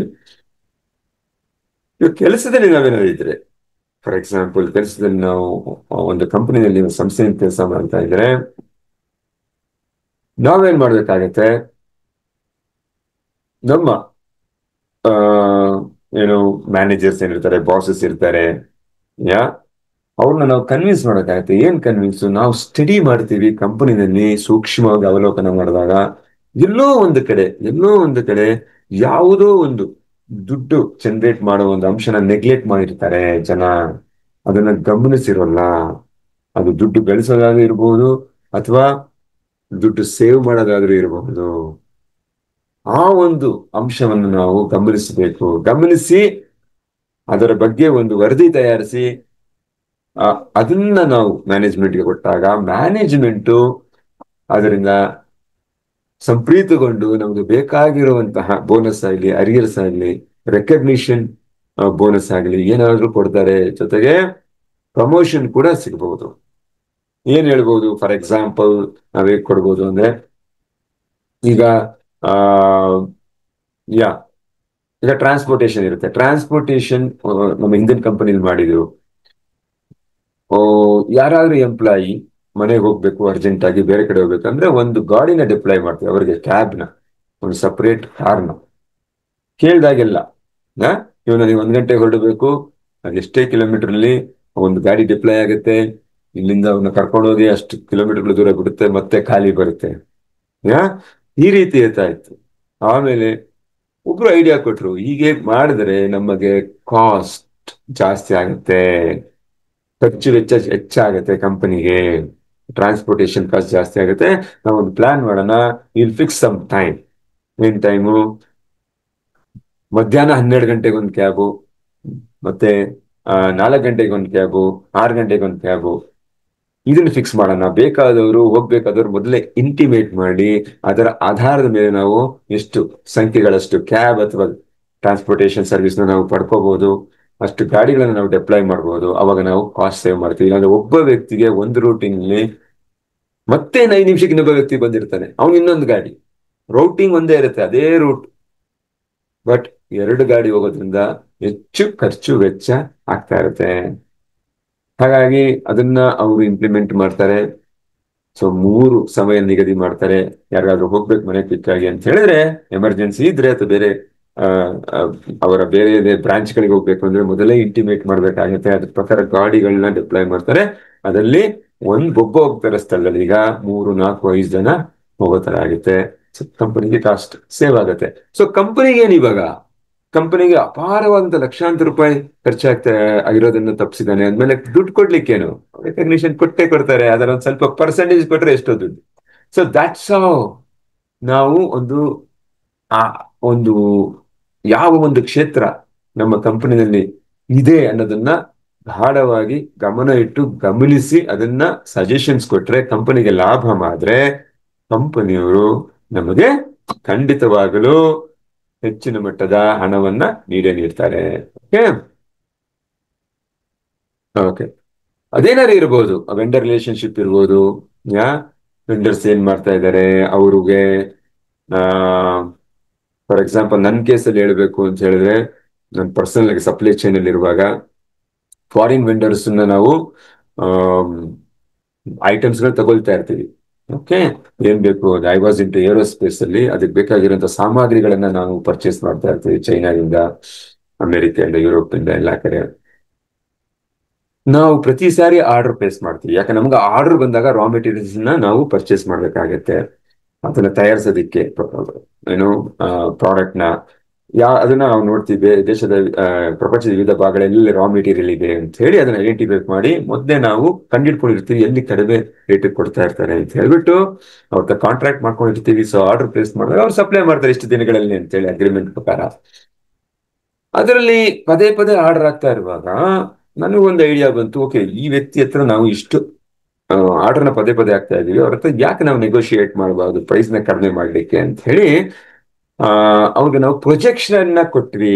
ನಿಮ್ಮ ಹತ್ರ ನಾವು ಈ ಐಟಮ್ನ 1 ವರ್ಷದಲ್ಲಿ ಇಷ್ಟು ಲಕ್ಷಗಟ್ಲೆ ತಗೊಳ್ತೀವಿ, ಆದ್ರಿಂದ ನಾನು ನಿಮಗೆ ಇಷ್ಟು ಗ್ಯಾರಂಟಿ ಬಿಸ್ನೆಸ್ ಕೊಡ್ತೀನಿ. ಸೊ ನನಗೆ ಡಿಸ್ಕೌಂಟ್ ಬೇಕು ಫರ್ದರ್ ಅಂತ ಮಾತುಕತೆ ಕೂತಾಗ ಅವರು ಕಡಿಮೆ ಮಾಡ್ತಾರೆ. ಕಡಿಮೆ ಎಷ್ಟು ಮಾಡ್ತಾರೆ ಅಂದ್ರೆ, ಈಗ ಒಂದು ಬಂಡಲ್ ಕೇಬಲ್ಗೆ $110 ಇದ್ದದನ್ನ $100 ಮಾಡ್ತಾರೆ. ಅಂದ್ರೆ $10 ಒಂದು ಕೇಬಲ್ ಬಂಡಲ್ಗೆ. ಒಂದು ಕೇಬಲ್ ಬಂಡಲ್ಗೆ $10 ಸೇವ್ ಆಗುತ್ತೆ. ಅದರ್ಥ ನಾವೀಗ 1,000 ಕೇಬಲ್ ರೋಲ್ನ ತಗೊಂಡಾಗ ನಮ್ಗೆ ಎಷ್ಟಾಯ್ತು? $10,000 ಸೇವ್ ಆಯ್ತು ಸ್ನೇಹಿತರೆ. $10,000 is equal to yeah 8 lakh. 8 lakh ಸಂವೇದೆ. ಸೊ ದಟ್ ಕಂಪನಿ ಏನ್ ಮಾಡುತ್ತೆ? ಈಗ ಏನ್ ಮಾಡುತ್ತೆ ಕಂಪನಿ? ಇದು ಸೇವಿಂಗು. ನಮ್ಗೆ ಯಾರು ಕೇಳ್ತಾ ಇಲ್ಲ ಮಾಡಿ ಅಂತ ಹೇಳಿ, ಬಟ್ ಆ ಸೇವಿಂಗ್ ಕಂಪನಿ ಮಾಡಿದ್ರೆ ಅರ್ಥ ಕಂಪನಿ ಈಗ ಇನ್ಕಮ್ ಜಾಸ್ತಿ ಆಗಿದೆ. ಸೊ ಹಾಗಾಗಿ ಅವ್ರು ನನ್ಗೆ ಅದರಲ್ಲೂ ಸ್ವಲ್ಪ ಪೋರ್ಷನ್ ಕೊಡಕ್ಕೆ ಯಾವುದೇ ಸಮಸ್ಯೆ ಇರಲ್ಲ. ಅದು ಇನ್ಕ್ರಿಮೆಂಟ್ ಕೂಡ ಮಾಡ್ತಾರೆ, ಪ್ರಮೋಷನ್ ಕೂಡ ಕೊಡ್ತಾರೆ, ಮತ್ತೆ ಬೋನಸ್ ಕೂಡ ಹೆಚ್ಚಾಗಿ ಕೊಡ್ತಾರೆ. So this is how it's one of the examples. ಇದನ್ನ ನಾವು ಮಾಡಬಹುದು. ಓಕೆ, ಅದೇನಿರ್ಬೋದು, ಅಸೆಟ್ಗಳು ಪರ್ಚೇಸ್ ಮಾಡ್ಬಿಟ್ಟಿರ್ತಾರೆ, ಸುಮ್ಮನೆ ಇಟ್ಬಿಟ್ಟಿರ್ತಾರೆ ಎಲ್ಲೋ ಒಂದ್ ಕಡೆ, ಅದನ್ನ ಡಿಸ್ಪೋಸ್ ಮಾಡಲ್ಲ, ಬೇರೆ ಕಡೆ ಬಳಸ್ಕೊಂಡಿರಲ್ಲ. ಅದನ್ನ ಹೇಗೆ ಡಿಸ್ಪೋಸ್ ಮಾಡೋದು, ಅದನ್ನ ಹೇಗೆ ರೀಸೇಲ್ ಮಾಡೋದು, ಅದನ್ನ ಹೇಗೆ ಹಣ ಗಳಿಸೋದು, ಈ ತರದನ್ನ ನಾವು ನೋಡ್ಬೋದು. ಖಂಡಿತವಾಗ್ಲೂ ಅದರಿಂದ ನಮ್ಗೆ ಬೇಕಾದಂತಹ ಎಲ್ಲ ಅನುಕೂಲಗಳು ಸಿಗುತ್ತೆ. More money idea number 2, find a need and fill it. Yes, find a need and fill it. ಏನು ಅಗತ್ಯವನ್ನ ಕಂಡಿಡೀರಿ ಮತ್ತೆ ಅದನ್ನ ತುಂಬಿ. In never perfected an invention that I did not think about the terms of the service it might give others. I find out what world needs, then I proceed to invent ಅಂತಾರೆ Thomas ಆಲ್ವಾ Edison. ಪ್ರಸಿದ್ಧ ವಿಜ್ಞಾನಿಗಳು ಇವರು. ಹೇಳ್ತಿದ್ರೆ ಏನು, ನಾನು invent ಮಾಡಬೇಕು ಅಂತ ನಾನು ಮಾಡ್ತಾ ಕೂತ್ಕೊಳ್ಳಲ್ಲ, ನನಗೇನೋ ಕಂಡುಹಿಡಿಬೇಕು ಅದನ್ನ ನಾನು ಮಾಡ್ತಾ ಕೂತ್ಕೊಳ್ಳಲ್ಲ. ನಾನೇನ್ ಮಾಡ್ತೀನಿ ಅಂತ ಹೇಳಿದ್ರೆ, ಜನಕ್ಕೆ ಏನ್ ಬೇಕು, ಅಗತ್ಯತೆ ಏನಿದೆ ಅದನ್ನ ನಾನು ಮಾಡ್ತೀನಿ. ಆ ಬಲ್ಬಿನ ಅವಶ್ಯಕತೆ ಇದೆ, ನಾನು ಕಂಡುಹಿಡಿತೀನಿ. ಆ ಮತ್ತೊಂದು ಮೊಬೈಲ್ನ ಅವಶ್ಯಕತೆ ಇದೆಯಾ, ಮೊಬೈಲ್ ನಾನು ಕಂಡುಹಿಡಿತೀನಿ. ಜನರಿಗೆ ಹೇಗೆ ಅನುಕೂಲ ಆಗತ್ತೆ ಅಂತ ಸಾಮಗ್ರಿಗಳನ್ನ, ನಾನು ಪದಾರ್ಥಗಳನ್ನ ಇನ್ವೆಂಟ್ ಮಾಡ್ತೀನಿ. ಎಷ್ಟು ಅದ್ಭುತವಾಗಿದೆ. ನನಗೆ ಇಷ್ಟಪಟ್ಟಂಗೆ ನಾನು ವಿಜ್ಞಾನಿ, ನನಗೇನೋ ತಲೆ ಹೊಳಿತಾ ಇದೆ ಅಂತ ಮಾಡ್ತಾ ಕೂತ್ಕೊಳ್ಳಲ್ಲ. ರೈಟ್ ಬ್ರದರ್ಸ್ ಫ್ಲೈಟ್ ನ ಕಂಡುಹಿಡಿಯುವಾಗ ಜನರಿಗೆ ಹೇಗೆ ಒಂದು ಸ್ಥಳದಿಂದ ಇನ್ನೊಂದು ಸ್ಥಳಕ್ಕೆ ಹೋಗ್ಬೇಕು ಅನ್ನೋದನ್ನ ಕಲ್ಪನೆ ಇಟ್ಕೊಂಡ್ರು. ಅದರಿಂದ ಹೇಗೆ ಸಮಯ ಉಳಿತಾಯ ಆಗುತ್ತೆ, ಅದರಿಂದ ಹೇಗೆ ಹಣ ಉಳಿತಾಯ ಆಗುತ್ತೆ ಅಲ್ವಾ? ಟೈಮ್ ಇಸ್ ಮನಿ ಅಲ್ವಾ? ಹೇಗೆ ಅವರ ಒಂದು ಲೈಫ್ ಎಕ್ಸ್ಪೀರಿಯನ್ಸು ಮತ್ತೆ ಆ ಜೀವನಾನುಭವ ಉತ್ತಮಗೊಳ್ಳುತ್ತೆ, ಇದನ್ನೆಲ್ಲ ಯೋಚನೆ ಮಾಡಿ ಅವರಿಗೋಸ್ಕರ ಮಾಡಿದ್ರೆ. ಪ್ರತಿಯೊಂದು ಇನ್ವೆನ್ಷನ್ ನೋಡಿ ಸ್ನೇಹಿತರೆ, ಅದೆಲ್ಲ ಕಂಪ್ಯೂಟರ್ ಇರಲಿ, ಲ್ಯಾಪ್ಟಾಪ್ ಇರಲಿ, ಮೊಬೈಲ್ ಇರಲಿ, ನಾವು ದಿನ ಬಳಕೆ ಮಾಡ್ತಾ ಇರೋ ಪ್ರತಿಯೊಂದು ವಸ್ತು ಏನ್ ಇನ್ವೆನ್ಷನ್ ಮಾಡಿದರೆ ನಮ್ಗೆಲ್ಲ ಅನುಕೂಲ ಆಗ್ತಿದೆ. ಸೊ ನಮ್ಗೇನ್ ಅನುಕೂಲ ಬೇಕು ಅದನ್ನ ಯೋಚನೆ ಮಾಡಿ ಮಾಡುವಂಥದ್ದು. ಸ್ಮಾರ್ಟ್ ಫೋನ್ ಕೂಡ ಅಲ್ವಾ ಹಾಗೆ ಮಾಡ್ತಾರೆ. ಸ್ಮಾರ್ಟ್ ಫೋನ್ ಕೂಡ ಮೊದಲು ನಾರ್ಮಲ್ ಫೋನ್ ಇರುತ್ತೆ, ಅದನ್ನ ಸ್ಮಾರ್ಟ್ ಫೋನ್ ಆಗಿ ಮಾಡ್ತಾರೆ ಅಲ್ಲ. ಆಪಲ್ ಅವರು ಅದನ್ನ, ಸ್ಟೀವ್ ಜಾಬ್ಸ್ ಅವರು ಅದನ್ನ ಮಾಡ್ತಾರೆ. ಅದಕ್ಕೆ ಕಾರಣ ಅವ್ರು ಯೋಚನೆ ಮಾಡ್ತಾರೆ ಜನರಿಗೆ ಏನ್ ಬೇಕು, ಅವರಿಗೆ ಉತ್ತಮವಾದ ಗುಣಮಟ್ಟವಾದಂತಹ ಒಂದು ಜೀವನ ಅವ್ರಿಗೆ ಸಿಗ್ಬೇಕು ಅಂದ್ರೆ, ಆ ಅನುಭವ ಸಿಗ್ಬೇಕು ಅಂದ್ರೆ ನಾನು ಏನ್ ಮಾಡಬೇಕು ಅನುಕೂಲ ಆಗತ್ತಾರ ಅಂದಾಗಲೇ ಈ ತರ ಇನ್ವೆನ್ಷನ್ಸ್ ಬರೆದು ಅದ್ ಮಾಡ್ತಾರೆ. ಅದ್ ಮಾಡಿದಾಗ ಅದು ಕ್ಲಿಕ್ ಆಗತ್ತೆ. Sir no yeah throughout the history ನಾವೆಲ್ಲೇ ನೋಡ್ಲಿ, ಇತಿಹಾಸದಲ್ಲಿ ಯಾರ್ಯಾರು ಏನೇನ್ ಕಂಡಿಡಿದಾರೆ ಅಂತ ನಾವು ಗಮನಿಸ್ತಾ ಇದ್ರೆ ಅವರೆಲ್ಲ ಬೇರೆಯವ್ರಿಗೆ ಅನುಕೂಲ ಆಗಲಿ ಅಂತಾನೆ ಮಾಡಿರುವಂಥದ್ದು. ಹಾಗಾಗಿ ಅವ್ರಿಗೆ ಅಪಾರವಾದ ಹೆಸರು, ಕೀರ್ತಿ, ಹಣ ಎಲ್ಲ ಸಿಕ್ಕಿದೆ ಆಟೋಮೆಟಿಕ್ ಆಗಿ ಅಲ್ವಾ. ಹಾಗಾಗಿ ಸೊ ನಮ್ಗೇನಾದ್ರು ದುಡ್ಡು ಬೇಕು ಅಂತ ಹೇಳಿದ್ರೆ, ಅಥವಾ ನಿಮ್ಗೇನಾದ್ರು ದುಡ್ಡು ಬೇಕು ಅಂತ ಹೇಳಿದ್ರೆ, ಆ ಅಗತ್ಯ ಏನಿದೆ ಅಂತ ಕಂಡುಹಿಡಿಯಬೇಕು. ನನ್ನ ಅಗತ್ಯ ದುಡ್ಡು ಬೇಕು, ದುಡ್ಡು ಮಾಡಬೇಕು ಅನ್ನೋದಕ್ಕಿಂತ ಜನರಿಗೆ ನಾನು ಏನ್ ಕೊಡ್ಬೇಕು, ಜನರಿಗೆ ಯಾವ್ದು ಬೇಕು ಅಂಶ, ನಾನು ಇದನ್ನು ಮಾಡಿದ್ರೆ, ಈ ಒಂದು ಐಡಿಯಾನ ನಾನು ಇಂಪ್ಲಿಮೆಂಟ್ ಮಾಡಿದ್ರೆ ಅವ್ರಿಗೆ ಏನ್ ಸಿಗುತ್ತೆ ಅಲ್ವಾ. ಈಗ ಸ್ವಿಗ್ಗಿ ಝೊಮ್ಯಾಟೊ ಕೂಡ ಹೊರ್ತಲ್ಲ, ನಿಮ್ಗೆ ಗೊತ್ತಿದೆ. ಊಟ ಮನೆ ಬಾಗ್ಲಿಗೆ ಬರುತ್ತೆ, ಟೈಮಿಗೆ ಸಮಯ ಸೇವ್ ಆಗುತ್ತೆ ಎಷ್ಟೊಂದ್ ಜನಕ್ಕೆ, ಸಾವಿರಾರು ಲಕ್ಷಾಂತರ ಜನ. ಯಾ ಓಲಾ ಕ್ಯಾಬ್ ಕಾನ್ಸೆಪ್ಟ್ ಗೊತ್ತಿದೆ, ಓಯೋ ಇದು ಗೊತ್ತಿದೆ ನಿಮ್ಗೆ, ಹೋಟೆಲ್ದು. ಎಲ್ಲನೂ ಅಷ್ಟೇ, ಎಲ್ಲ ಅನುಕೂಲ ಮಾಡುತ್ತೆ. ನನಗೆ ಮುಂಚೆ ಆದ್ರೆ ಎಷ್ಟೋ ಸಮಯನ ವ್ಯರ್ಥ ಮಾಡಿ ಅಲ್ಲಿ ಹೋಟ್ಲ್ ಇದೆಯಾ, ಅದಿದ್ಯಾ, ಇದಿದ್ಯಾ, ಅಲ್ಲಿ ಹೋಗ್ಬಿಟ್ಟು ವಿಚಾರಿಸೋದು, ಈ ತರ ಎಲ್ಲ ಮಾಡ್ಬೇಕಾಗಿತ್ತು. ಈಗ ನನಗೆ ಗೊತ್ತು, ನನಗೆ ಆಯ್ಕೆ ಮಾಡ್ಕೋಬಹುದು, ಅದಕ್ಕೆ ರಿವ್ಯೂ ಕೂಡ ಇರುತ್ತೆ. ಎಷ್ಟು ಅನುಕೂಲ. ಜನ ಅನುಕೂಲ ಆಗೋದನ್ನ ಪಡ್ಕೊಳಕ್ಕೆ, ಬೆಲೆ ಕೊಡೋದಕ್ಕೆ ಯಾವುದೇ ಹಿಂಜರಿಕೆ ತೋರಿಸೋದಿಲ್ಲ. ನಾವು ಅಷ್ಟೇ ಅಲ್ವಾ, ನಮ್ಗೊಂದು ಅನುಕೂಲ ಆಗ್ಬೇಕು ಅಂತ ಹೇಳಿದ್ರೆ ನಾವು ಯಾವುದೇ ಬೆಲೆ ತೆರೋದಕ್ಕೆ ಸಿದ್ಧರಾಗಿರ್ತೀವಿ. ಸರ್ ನಾವು ಯಾ ಸೊ ಐಡೆಂಟಿಫೈ ಮಾಡಬೇಕು ಏನು ಅಂತ, ಮತ್ತೆ ಅದನ್ನ ನಿರ್ಧರಿಸ್ಬೇಕು. ಯಾ ಓಕೆ. ನೆಕ್ಸ್ಟ್ ಏನು, ಅದು ಯಾವ ರೀತಿ ಇರ್ಬೋದು ಅಂದ್ರೆ, ಕೆಲವೊಬ್ರು ಮನೆಯಿಂದ ಕೂಡ ಕೆಲಸ ಮಾಡಬಹುದು. ಅಫ್ಕೋರ್ಸ್ ಇಟ್ ಕುಡ್ ಬಿ, ಏನಪ್ಪಾ ನನಗೆ ಅನುಭವ ಇಲ್ಲ, ನಾನು ಯಾವತ್ತು ಆ ಬೇರೆ ಹಣವನ್ನ, ನನಗೆ ಬರ್ತಾ ಇರೋ ಹಣ ಬಿಟ್ಟು ಬೇರೆ ಯಾವ ರೀತಿ ನಾನು ಗಳಿಸ್ಬೇಕು ಅಂತ ನನಗೆ ಗೊತ್ತಿಲ್ಲ ಅಂತ ಹೇಳಿದ್ರೆ, ಅಂಥವ್ರು ಕೂಡ ಅವಕಾಶಗಳಿದ್ದಾವೆ. ಅವ್ರೇನ್ ಮಾಡ್ಬೋದು, ಮನೆಯಿಂದ ಆನ್ಲೈನ್ ಕೋಚಿಂಗ್ ಮಾಡ್ಬೋದು. ಹೇಗೆ ಕೋಚಿಂಗ್ ಮಾಡ್ತಾರೆ, ಹೇಗೆ ಅಂತ ಹೇಳಿದ್ರೆ, ಯಾ ಫಾರ್ ಎಕ್ಸಾಂಪಲ್ ನಮ್ಮ ಕನ್ನಡ ಟೀಚರ್ ಒಬ್ರು ಇದ್ದಾರೆ ಇಲ್ಲಿ, ಅವ್ರಿಗೆ ಕನ್ನಡ, ಈಗಿನ ಕಾಲದಲ್ಲಿ ಜನರಿಗೆ ಕನ್ನಡ ಕಷ್ಟ ಆಗ್ತದೆ, ಎಲ್ಲ ಇಂಗ್ಲಿಷ್ ಮೀಡಿಯಂ ಹೋಗೋದ್ರಿಂದ ಅವ್ರಿಗೆ ABCD ಎಲ್ಲ ಹೇಳ್ಕೊಡ್ಬೇಕಾಗತ್ತೆ. ಅವರು ಆನ್ಲೈನ್ ಅಲ್ಲಿ ಟಿಪ್ಸ್ ಗಳನ್ನು ಕೊಡುವಂಥದ್ದು. ಕನ್ನಡ ತುಂಬಾ ಇದ್ದಾರೆ ಆತರ ವೆಬ್ಸೈಟ್ ಅಲ್ಲಿ, ಇವರಿಂದ ಉತ್ತಮ ಮಟ್ಟದಲ್ಲಿ ಕೊಡುವಂಥದ್ದು. ಹೇಗೆ ಬಳಸೋದು, ಆ ಪ್ರೊನೌನ್ಸಿಯೇಷನ್ ಹೇಗೆ, ಯಾ ಫಿನೋಟ್ಸ್, ಫೋನೆಟಿಕ್ಸ್ ಅಂತ ಏನ್ ಹೇಳ್ತಾರೆ, ಅದನ್ನ ಹೆಂಗ್ ಬಳಸ್ಕೊಂಡು ಮಾಡುವಂಥದ್ದು, ಇದನ್ನೆಲ್ಲ ತುಂಬಾ ಅದ್ಭುತವಾಗಿ ವಿವರಣೆ ಮಾಡಿ ಚಿತ್ರಗಳ ಮೂಲಕ ಹೇಳಿದಾಗ ಮಕ್ಕಳಿಗೆ ಅರ್ಥ ಆಗುತ್ತೆ. ಇಷ್ಟೊಂದು ಜನ ಇದ್ರು ಸಹಿತ, ನೂರಾರು ಜನ ಆ ತರ ಕೆಲಸ ಮಾಡ್ತಾ ಇದ್ರು. ನಾವು ಡಿಫ್ರೆಂಟ್ ಆಗಿ ಏನಾದ್ರು ಮಾಡಿದಾಗ, ಜನರಿಗೆ ಅಗತ್ಯ ಇರುವಂತದ ಅವ್ರಿಗೆ ಮನ ಮುಟ್ಟೋ ತರ ಏನಾದ್ರು ಮಾಡಿದ್ರೆ ಖಂಡಿತವಾಗಿ ನಾನು ಹಣ ಸಂಪಾದನೆ ಮಾಡಬಹುದು. It would be anything, website creation ಮಾಡ್ಬೋದಿರ್ಬೋದು, ಈಗ ನಾವು ಮಾತಾಡಿದಂಗೆ ಯೂನಿಕ್ ಟೈಪ್ ಆಫ್ ಡಿಫರೆಂಟ್ ಆಗಿ ಎಜುಕೇಶನ್ ನ ಕೊಡುವಂತಿರ್ಬೋದು, ಹೊಸ ಪ್ರಾಡಕ್ಟ್ ಸರ್ವಿಸ್ ನ ಡೆವಲಪ್ ಮಾಡುವಂತ ಇರ್ಬೋದು ಅಲ್ವಾ. ಏನ್ ಬೇಕಾದ್ರೂ ಇರ್ಬೋದು. ನಾವು ಸೂಕ್ಷ್ಮವಾಗಿ ಗಮನಿಸಿದ್ರೆ ಸುತ್ತಮುತ್ತನೇ ಇವಾಗ ನನಗೇನ್ ಅಗತ್ಯ ಇದೆ ಅಂತ ನನಗೆ ಗೊತ್ತಾದ್ರೆ ಸಾಕು, ಜನರಿಗೆ ಏನ್ ಅಗತ್ಯ ಇದೆ ಅಂತಾನು ಗೊತ್ತಾಗ್ತಾ ಹೋಗುತ್ತೆ. ಏನಪ್ಪ ಈಸಿ ಮಾಡಬಾರ್ದ ಅಂತ ಹೇಳ್ಬಿಟ್ಟು. ಯಾ ನಮ್ಮ ಮಗ ಚಿಕ್ಕ ವಯಸ್ಸಲ್ಲಿ ಹೇಳ್ತಾ ಇದ್ದ, ಕಾರಲ್ಲಿ ಹೋಗುವಾಗ, ಚಿಕ್ಕ ಒಂದು 10 ವರ್ಷಗಳ ಹಿಂದೆ ಆ ಎಲ್ಲಾದ್ರೂ ಅರ್ಜೆಂಟ್ ಆಗ್ಬಿಡ್ತಾ ಇತ್ತು ಅವನಿಗೆ, ರೆಸ್ಟ್ ರೂಮ್ಗೆ ಹೋಗ್ಬೇಕು ಅನ್ನಿಸ್ತಾ ಇತ್ತು, ಪ್ರಕೃತಿ ಕರೆ, ಅಲ್ಲಿ ನಿಲ್ಸಕ್ ಆಗೋದಿಲ್ಲ, ಸಿಟಿ ಇರುತ್ತೆ. ಅವಾಗ ಕೇಳ್ತಾ ಇದ್ದ, ಯಾಕೆ ನಾವು ಕಾರಲ್ಲೇ ಅದೊಂದು ಸೆಟಪ್ ಮಾಡಬಾರ್ದು, ತರಬಾರ್ದು ಅಂತ. ಬಸ್ಗಳಲ್ಲಿ ಹೋಗುವಾಗ ಊರುಗಳಿಗೆ ಅದು ಕೂಡ ಡ್ರೈವರ್ ನಿಲ್ಲಿಸ್ತಾ ಇರ್ಲಿಲ್ಲ, ಯಾಕೆ ತರಬಾರ್ದು ಅಂತ ಯೋಚನೆ ಮಾಡ್ತೀವಿ. ಅದು ಅಗತ್ಯ. ಈ ಅಗತ್ಯನ ಇಟ್ಕೊಂಡು ಏನಾದ್ರು ಮಾಡಿದ್ರೆ ಜನ ತಗೊಳ್ತಾರೆ. ಈಗೆಲ್ಲ ಗೊತ್ತಿದೆ, ಬಸ್ಸುಗಳು ಬಂದಿದೆ, ಕೆಲವು ಬಸ್ಸುಗಳು ರೆಸ್ಟ್ ರೂಮ್ ಇರುತ್ತೆ, ಎಲ್ಲೂ ನೀವು ಕಷ್ಟಪಡೋದಿಲ್ಲ, ಕೆಲವು ಬಸ್ಸುಗಳಿದಾವೆ. ಸೊ ಹೇಳು, ಆ ರೀತಿ ನಮಗೇನು ಅಗತ್ಯ ಇದೆ ಅಂತ ನಾವು ಕಂಡಿಡ್ಕೊಂಡ್ಬಿಟ್ರೆ ಜನರಿಗೆ ಅದು ಬೇಕಾ ಇಲ್ವಾ ಅಂತ ನಮ್ಗೆ ಅರ್ಥ ಆಗ್ಬಿಡುತ್ತೆ. ಅದರಿಂದ ನೀಡ್ನ ಕಂಡುಹಿಡಿಬೇಕು. ಒಬ್ಬ ಜಾಗರ್ ಒಬ್ಬ ಇದ್ದಂತೆ, ಫಾರ್ ಎಕ್ಸಾಂಪಲ್ ಅವನು ಬೇಬಿ ಜಾಗರ್ನ ಕಂಡಿಡ್ದ. ಅದೇ ಮಕ್ಕಳನ್ನ ಇಟ್ಕೊಂಡು ಸುತ್ತಾಡ್ಸಕ್ ಕರ್ಕೊಂಡು ಹೋಗ್ತಾರಲ್ಲ, ಬೇಬಿ ಜಾಗರ್, ಅದನ್ನ ಕಂಡಿಡಿದ. ಯಾಕೆಂದ್ರೆ ಅವನೊಬ್ಬ ಜಾಗರ್, ಜಾಗಿಂಗ್ ಮಾಡಕ್ ಇಷ್ಟಪಡುವಂತವನು. ಈಗ ಅವನು ಮಗನ್ ನೋಡ್ಕೋಬೇಕು ಅಂತ ಹೇಳಿದ್ರೆ ಅವನಿಗೆ ಸಮಯ ಸಿಗೋದಿಲ್ಲ ಹೊರಗಡೆ ಜಾಗಿಂಗ್ ಮಾಡ್ಲಿಕ್ಕೆ. ಅದಕ್ಕೆ ಏನ್ ಮಾಡ್ತಾನೆ ಅವನು, ಯೋಚನೆ ಮಾಡ್ತಾನೆ, ನನ್ನಂತವನ್ಗೆ ನನ್ಗೇನ್ ಬೇಕು, ಏನ್ ಸಹಾಯ ಬೇಕು, ಓಕೆ ಮಗು ಕೂಡ ನನ್ ಜೊತೆ ತಳ್ಕೊಂಡು ಹೋಗೋ ತರ ಇದ್ರೆ ಹೇಗಿರುತ್ತೆ, ನಾನ್ ಜಾಗ್ ಮಾಡ್ಕೊಂಡು ಅದನ್ನ ತಳ್ಕೊಂಡು ಹೋಗ್ಬೋದು, ಅದು ಕೂಡ ಎಂಜಾಯ್ ಮಾಡ್ಬೋದು ಅಂತ ಯೋಚನೆ ಮಾಡಿ ಆ ಪರಿಕಲ್ಪನೆಯಲ್ಲಿ ಅದನ್ನ ಡಿಸೈನ್ ಮಾಡ. ನನ್ನಂತವ್ರಿಗೆ ಬೇರೆಯವ್ರು ಕೂಡ ಅನುಕೂಲ ಆಗತ್ತೆ ಅಂತ ಹೇಳ್ಬಿಟ್ಟು. ಹಾಗಾಗಿ ಅದನ್ನ ಅವನು ಇನ್ವೆಂಟ್ ಮಾಡ್ಲಿಕ್ಕೆ ಸಾಧ್ಯ ಆಗತ್ತೆ. ಅದರಿಂದ ಲಕ್ಷಾಂತರ ಕೋಟ್ಯಾಂತರ ಜನರಿಗೆ ಅನುಕೂಲ ಆಗತ್ತೆ. ಎಲ್ರು ಕೂಡ ಇವಾಗ ವಾಕಿಂಗ್ ಸಹಿತ ಮಾಡ್ಬೋದು, ಇಲ್ಲಾಂದ್ರೆ ಮಗುನ್ ಎತ್ಕೊಂಡು ಅದ್ರ ಭಾರ ಇಟ್ಕೊಂಡು ಯಾವ ಕೆಲಸ ಕಾರ್ಯಗಳನ್ನು ಮಾಡ್ದೆ ಅದ್ರ ಜೊತೆ ಆಟ ಆಡ್ಕೊಂಡು ಯಾ ಮಾಡ್ಬೇಕಾಗಿರೋದು ಅವ್ರು ಬಳಸ್ಕೊತಾ ಇದಾರೆ. ಈಗ ವಾಕಿಂಗ್ ಕೂಡ ಮಾಡ್ತಾರೆ, ಜಾಗಿಂಗ್ ಕೂಡ ಮಾಡ್ತಾರೆ. ಆ ತರ ಒಂದು ಎಕ್ಸಾಂಪಲ್ ನಾವು ಕೊಡ್ಬೋದು. ಇಂಟರ್ನೆಟ್ ಡೇಟಿಂಗ್ ಸರ್ವಿಸ್ ಅಂತ ಇರುತ್ತೆ. ಸ್ಮಾರ್ಟ್ ಎಂಟರ್ಪ್ರಿನರ್ಸ್ ಏನ್ ಮಾಡಿದ್ರು, ಚೆಕ್ ಮಾಡಿದ್ರು, ಜನ ಇಂಟರ್ನೆಟ್ ಮುಂದೆ, ಕಂಪ್ಯೂಟರ್ ಮುಂದೆ ಏನೋ ಅವರ್ಸ್ ಗಟ್ಲೆ ಕೂತಿದ್ದಾರೆ, 8 ಗಂಟೆ 9 ಗಂಟೆ ಏನೇನೋ ಸರ್ಚ್ ಮಾಡ್ತಾ ಇರ್ತಾರೆ. ಅವ್ರು ಯಾರ ಹತ್ರನೂ ಸೇರಲ್ಲ, ರಿಲೇಶನ್ಶಿಪ್ ಹಾಳಾಗಿದೆ. ಬಟ್ ಅವ್ರಿಗೆ ಏನ್ ಬೇಕು, ಅವ್ರಿಗೆ ಒಂಟಿತನ ಫೀಲ್ ಆಗ್ತಾ ಇರುತ್ತೆ.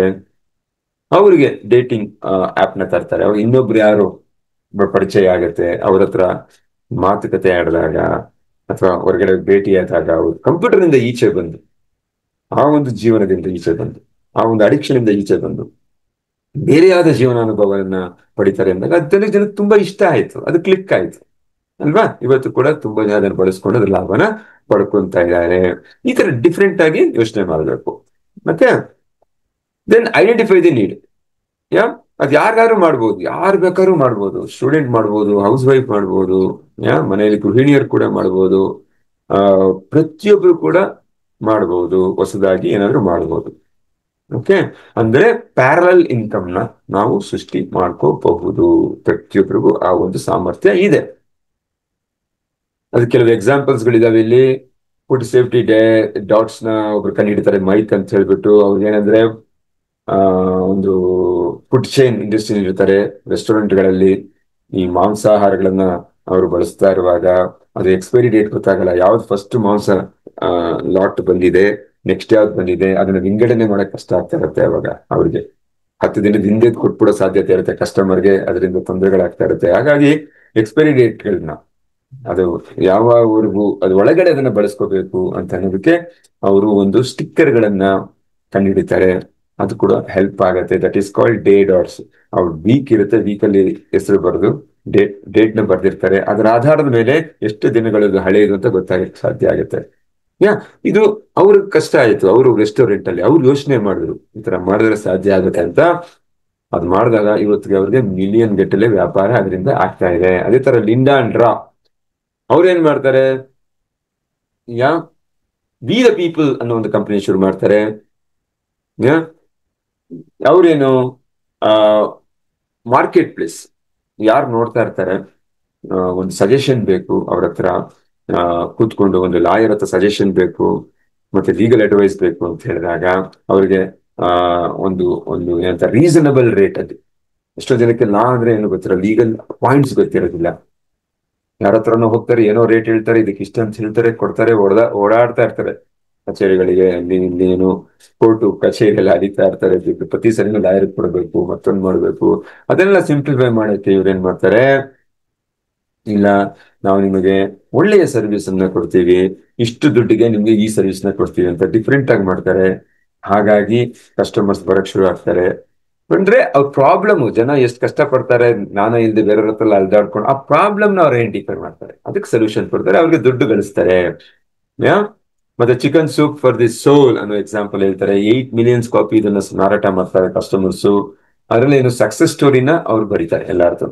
ಜನರಿಗೆ ಏನ್ ಇಷ್ಟ ಆಗುತ್ತೆ ಅಂತ ನೋಡ್ತಾರೆ. ಜನರಿಗೆ ಏನ್ ಇಷ್ಟ ಆಗುತ್ತೆ, ಮೋಟಿವೇಶನ್ ಬೇಕು. ಮೋಟಿವೇಶನ್ ಅಂದ್ರೇನು, ಆಲ್ರೆಡಿ ಬೇರೆಯವರು ಇದನ್ನ ಅಚೀವ್ ಮಾಡಿದ್ದಾರೆ, ಸಾಧಿಸಿದ್ದಾರೆ ಅಂದ್ರೇನೆ ಅವರಿಗೆ ಹುಮ್ಮಸ್ಸು, ಉತ್ಸಾಹ ಬರೋದು ಜೀವನದಲ್ಲಿ, ನಂಬುವಂಥದ್ದು.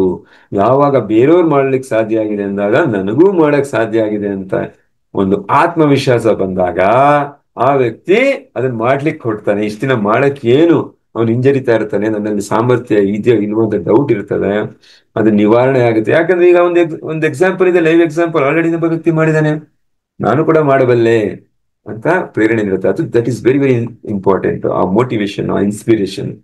ಅದಕ್ಕಾಗಿ ಇವರು ಸಕ್ಸಸ್ ಸ್ಟೋರಿ, ಯಾರ್ಯಾರು ಏನೇನು ಜೀವನದಲ್ಲಿ ತಮ್ಮ ಯಶಸ್ಸನ್ನ ಗಳಿಸಿದ್ದಾರೆ, ಅದನ್ನ ಅವ್ರು ಹೇಗ್ ಗಳಿಸಿದ್ರು ಅನ್ನೋದನ್ನ ತಿಳಿಸ್ಕೊಡುವಂತಹ chicken soup for the soul series. ಅದು ಬುಕ್, ಒಂದು ಪುಸ್ತಕ ಅಲ್ಲ, ಎಲ್ಲ ಯಶಸ್ವಿ ವ್ಯಕ್ತಿಗಳನ್ನ ಅವ್ರು ಬರಿತಾ ಹೋಗ್ತಾರೆ. ಯಾಕೆ ಅಂತ ಹೇಳಿದ್ರೆ ಇವರು ಕ್ಲಾಸ್ ಸೆಷನ್ಗಳು ತಗೊಳ್ಳುವಾಗ ಇವ್ರಿಗೆ ಅನ್ಸುತ್ತೆ ಜನರಿಗೆ ಮೋಟಿವೇಶನ್ ಬೇಕು, ಮೋಟಿವೇಟ್ ಮಾಡ್ರೆ ಸಾಕು, ಅವ್ರು ಏನ್ ಬೇಕಾದ್ರೂ ಮಾಡ್ಲಿಕ್ಕೆ ಸಾಧ್ಯ. ನಾವು ಅದನ್ನ ನೋಡಿದೀವಿ ಹನುಮಂತ ನಮ್ಮ ಆಂಜನೇಯನ ಕೇಸರಲ್ವಾ, ಅವ್ರಿಗೂ ಮೋಟಿವೇಟ್ ಮಾಡಿದಾಗ್ಲೇ ಅವರ ಶಕ್ತಿ ಅವ್ರಿಗೆ ಗೊತ್ತಾಗಿದ್ದು ಹನುಮಂತನಿಗೆ, ಆಗ್ಲೇ ಅವರು ಸೀಮೋಲ್ಲಂಘನ ಮಾಡಿದ್ರು ಅಲ್ವಾ, ಇಲ್ಲಾಂದ್ರೆ ಗೊತ್ತಾಗಲ್ಲ. So motivation is very important ಜನರಿಗೆ, ಅವರಲ್ಲಿರುತ್ತೆ ಸಾಮರ್ಥ್ಯ. ಹಾಗಾಗಿ ಈ ತರ ಪುಸ್ತಕಗಳು ಸಹಾಯ ಆಗತ್ತೆ ಅಂತ ಹೇಳಿ ಪ್ರಿಂಟ್ ಮಾಡಿದ್ರು. ಈಗ ಮಿಲಿಯನ್ ಗಟ್ಲೆ ಅದು ಸೇಲ್ ಆಗ್ತಾ ಇದೆ, ಮತ್ತೆ ಜನರಿಗೆ ಮೋಟಿವೇಶನ್ ಸಿಗ್ತಾ ಇದೆ. ಅವರು ಅಗಾಧವಾದ ಬದಲಾವಣೆಗಳನ್ನು ಮಾಡಿಕೊಂಡು ತಮ್ಮ ತಮ್ಮ ಕ್ಷೇತ್ರಗಳಲ್ಲಿ ಸಾಧನೆಯನ್ನು ಮಾಡ್ತಾ ಇದ್ದಾರೆ. ಅದು ಪವರ್. ಓಕೆ. ಆಮೇಲೆ ಪಾಸಿಬಿಲಿಟೀಸ್ ಆರ್ ಎಂಡ್ಲೆಸ್. ಯಾ ಅದು ಎಷ್ಟೊಂದಿದೆ, ಏನೇನೋ ಇದೆ. ನಾವು ಯೋಚನೆ ಮಾಡ್ತಾ ಕೂತ್ಕೋಬೇಕಷ್ಟೇ. ಕಷ್ಟ ಏನಾಗ್ತಿದೆ ಪ್ರಪಂಚದಲ್ಲಿ, ಏನ್ ಸಮಸ್ಯೆ ಇದೆ, ಆ ಸಮಸ್ಯೆ ನಾನು ಅಡ್ರೆಸ್ ಮಾಡೋದು, ಪ್ರಾಬ್ಲಮ್ ಸಾಲ್ವ್ ಮಾಡ್ಬೇಕಷ್ಟೇ. ಕಸ್ಟಮರ್ಗೆ ಅವ್ನ್ ಪ್ರಾಬ್ಲಮ್ ಸಾಲ್ವ್ ಮಾಡಿದ್ರೆ ಅವ್ನು ಖುಷಿ ಆಗ್ತಾನೆ. ಅದೇ ರೀತಿ ನಮ್ ಪ್ರಾಬ್ಲಮ್ ಸಾಲ್ವ್ ಮಾಡಿದ್ರೆ ನಾವು ಖುಷಿ ಆಗ್ತೀವಿ, ನಾವು ದುಡ್ಡು ಕೊಡ್ತೀವಲ್ಲ ಇನ್ನೊಬ್ಬರಿಗೆ. ಆ ರೀತಿಯ ಐಡಿಯಾಸ್ನ ನಾವು ಯೋಚನೆ ಮಾಡ್ಬೇಕಾಗತ್ತೆ. Okay. Then comes more money idea number 3. ಏನು? Think outside the box. This is what we just discussed. ನಾವು ಮಾಡೋದನ್ನೇ ಮಾಡಿದ್ರೆ ಸಿಗೋ ರಿಸಲ್ಟೇ ಸಿಗುತ್ತೆ. ಬೇರೆಯವ್ರಿಗಿಂತ ವಿಭಿನ್ನವಾದ ರೀತಿಯಲ್ಲಿ ನಾವು ಯೋಚನೆ ಮಾಡ್ಬೇಕಾಗತ್ತೆ ಅಲ್ಲ. ಇವರೆಲ್ಲ ವಿಭಿನ್ನವಾಗಿ ಯೋಚನೆ ಮಾಡಿದ್ದಾರೆ. Think out of the box.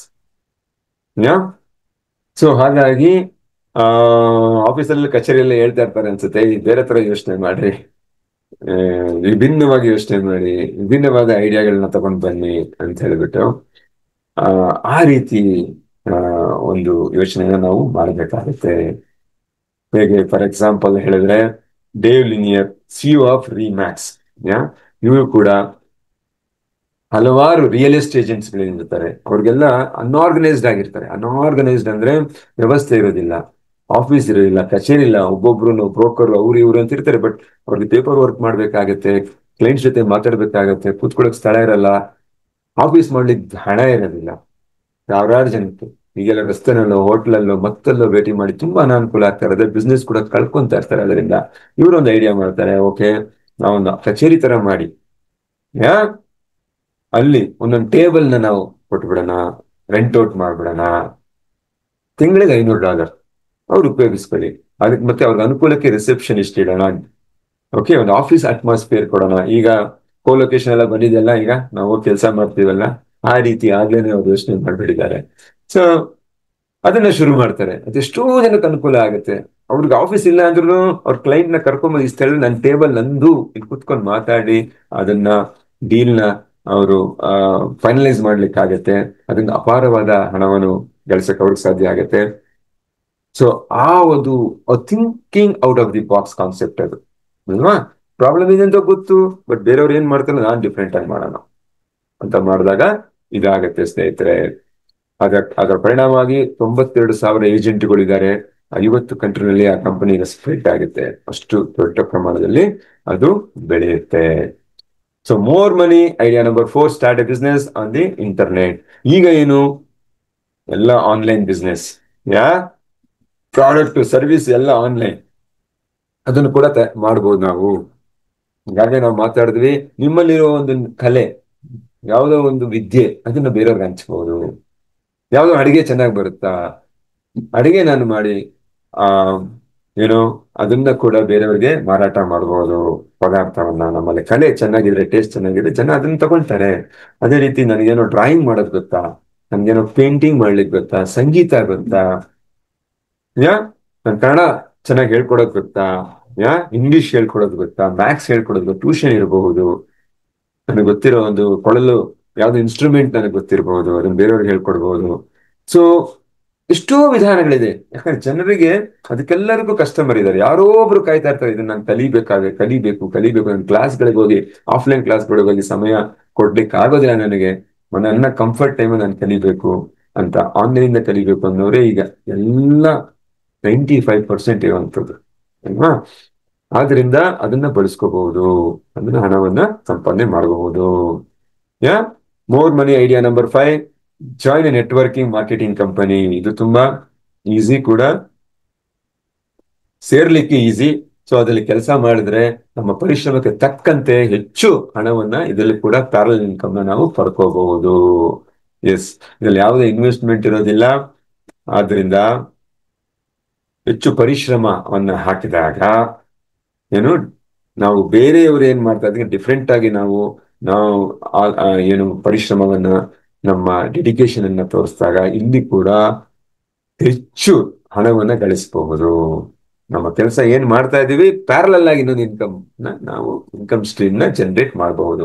ಈಗ 2500 ಕಂಪನಿಗಳಿದೆ ನೆಟ್ವರ್ಕಿಂಗ್ ಕಂಪನಿ, ಅದರ ಲಾಭವನ್ನ ನಾವು ಪಡ್ಕೋಬಹುದು. ಅದು ಪ್ರಾಡಕ್ಟ್ ಇರ್ಬೋದು, ಸರ್ವಿಸ್ ಇರ್ಬೋದು. ಮನಿ ಫ್ಲೋಸ್ ಟು ವ್ಯಾಲ್ಯೂ. ಎಸ್, ದುಡ್ಡು ಎಲ್ಲಿಗೆ ಬರುತ್ತೆ? ಎಲ್ಲಿ ಮೌಲ್ಯ ಕೊಡ್ತಾರೋ, ಎಲ್ಲಿ ಪ್ರಾಡಕ್ಟ್ ಚೆನ್ನಾಗಿದೆ ಅದೇ ಪ್ರಾಡಕ್ಟ್ ನಾವು ಹುಡ್ಕೊಂಡು ಹೋಗೋದು, ಎಲ್ಲಿ ಸೇವೆ ಚೆನ್ನಾಗಿದೆ ಅವ್ರ ಹತ್ರನೇ ನಾವು ಸೇವೆ ಪಡೆಯೋದು, ಹೌದಲ್ವಾ? ಹಾಗಾಗಿ ಏನು ಕೀ ಅಂತ ಹೇಳಿದ್ರೆ, ಮೋರ್ ವ್ಯಾಲ್ಯೂಬಲ್ ಟು ಕಸ್ಟಮರ್. ನಾವು ಹೆಚ್ಚು ಮೌಲ್ಯ ಕೊಡಬೇಕು, ಹಣಕ್ಕೆಲ್ಲ ಮುಖ್ಯ ನಾವು ಇಂಪಾರ್ಟೆನ್ಸ್ ಕೊಡ್ಬೇಕಾಗಿರೋದು. ಮೊದಲು ಮೌಲ್ಯವನ್ನ ಕೊಡಬೇಕು. ಯಾವಾಗ ಹೆಸರು ಸಿಗುತ್ತೆ, ಒಳ್ಳೆ ಹೆಸರು ಸಿಗುತ್ತೆ, ಆಟೋಮೆಟಿಕ್ ಆಗಿ ಜನ ನಿಮ್ಮ ಹತ್ರ ಬರ್ತಾರೆ ಆ ಪದಾರ್ಥವನ್ನ ತೆಗೆದುಕೊಳ್ಳೋದಕ್ಕೆ ಅಥವಾ ಆ ಒಂದು ಸೇವೆಯನ್ನ ಪಡೆಯಲಿಕ್ಕೆ. ನಿಮ್ಗೆ ಗೊತ್ತಿದೆ, ಯಾವ್ದೋ ಒಂದು ಹೋಟ್ಲು ಯಾವ್ದೋ ಒಂದು ಪ್ರದೇಶದಲ್ಲಿ ಇರುತ್ತೆ, ಜನ ಹುಡ್ಕೊಂಡು ಊಟ ಮಾಡಕ್ ಅಲ್ಲಿ ಹೋಗ್ತಾರೆ ಅಲ್ವಾ? ಯಾರೋ ಒಬ್ರು ಟೈಲರ್ ಚೆನ್ನಾಗಿ ಹೊಲಿತಾನೆ, ಫಿಟ್ಟಿಂಗ್ ಚೆನ್ನಾಗಿರುತ್ತೆ ಅಂದ್ರೆ ಅವ್ನು ಹುಡ್ಕೊಂಡು ಊರಿಂದ ಬಂದು ಅವನ ಹತ್ರನೇ ಕೊಡ್ತಾರೆ. ಎಕ್ಸಾಂಪಲ್ಸ್ ಅಲ್ವಾ? ಆ ರೀತಿ ನಮಗೆ ಎಲ್ಲಿ ಖುಷಿಗೆ ಸಿಗುತ್ತೆ, ಒಬ್ಬ ಕಸ್ಟಮರ್ ಆಗಿ ನಾವ್ ಏನ್ ಫೀಲ್ ಮಾಡ್ತೀವಿ, ನಮ್ಗೆ ಏನ್ ಎಕ್ಸ್ಪೆಕ್ಟೇಷನ್ ಇದೆ ಅದನ್ನ ಮೀಟ್ ಮಾಡೋದು ಅಥವಾ ಅದಕ್ಕಿಂತ ಹೆಚ್ಚಿನ ಮಟ್ಟದಲ್ಲಿ ನಮ್ಗೆ ಲಾಭ ಸಿಗ್ತಾ ಇದ್ರೆ ನಾವು ಅಲ್ಲಿಗೆ ಹೋಗ್ತೀವಿ. ಆಯ್ತು, ಅದೊಂದು ಒಂದಿನ ಉದಾಹರಣೆ ಕೂಡ ನಾವು ನೋಡಿದ್ವಿ. ಒಂದು ಹೋಟ್ಲಿಗೆ ಹೋದಾಗ ಹೋಟ್ಲಲ್ಲಿ ಏನ್ ಕಾನ್ಸೆಪ್ಟ್ ಇದೆ ಅಂದ್ರೆ, ಬಂದಿರೋ ಮಕ್ಕಳನ್ನ ಎಂಗೇಜ್ ಮಾಡಕ್ಕೆ, ಹೋಟ್ಲಲ್ಲಿ ತುಂಬಾ ಕೂತಿರ್ತಾರೆ, ಆರ್ಡರ್ ಮಾಡಿದಾಗ ಟೈಮ್ ಆಗುತ್ತೆ ಒಂದು 10-15 ನಿಮಿಷ. ಆ ಒಂದು ಸಮಯದಲ್ಲಿ ಮಕ್ಕಳನ್ನ ಎಂಗೇಜ್ ಮಾಡ್ಲಿಕ್ಕೆ ಅವ್ರ ಏನೋ ಒಂದು ಚಿತ್ರ ಬಿಡಿಸೋದಕ್ಕೆ ಮತ್ತೊಂದೇನೋ ಶೀಟ್ ಕೊಡ್ತಾರೆ, ಕಲರ್ ಪೆನ್ಸಿಲ್ ಕೊಡ್ತಾರೆ. ಆಗ ಮಕ್ಕಳು ಎಂಜಾಯ್ ಮಾಡುತ್ತೆ, ಎಂಗೇಜ್ ಆಗುತ್ತೆ. ಇಲ್ಲಿ ತಂದೆ ತಾಯಿ ಕೂಡ ಏನಾದ್ರು ಮಾತಾಡ್ಕೊಂಡು ಆರಾಮಾಗಿರ್ಬೋದು. ಇದೇನಾಗುತ್ತೆ, ಇದು ಡಿಫ್ರೆಂಟ್ ಎಕ್ಸ್ಪೀರಿಯನ್ಸ್. ಅವಾಗ ನೆಕ್ಸ್ಟ್ ಟೈಮ್ ಅವರು ಯೋಚನೆ ಮಾಡ್ತಾರೆ, ಎಲ್ಲಿಗೆ ಹೋಗೋಣ, ಹೋಟ್ಲಿಗೆ, ಅಲ್ಲಿ ಹೋಗೋಣ.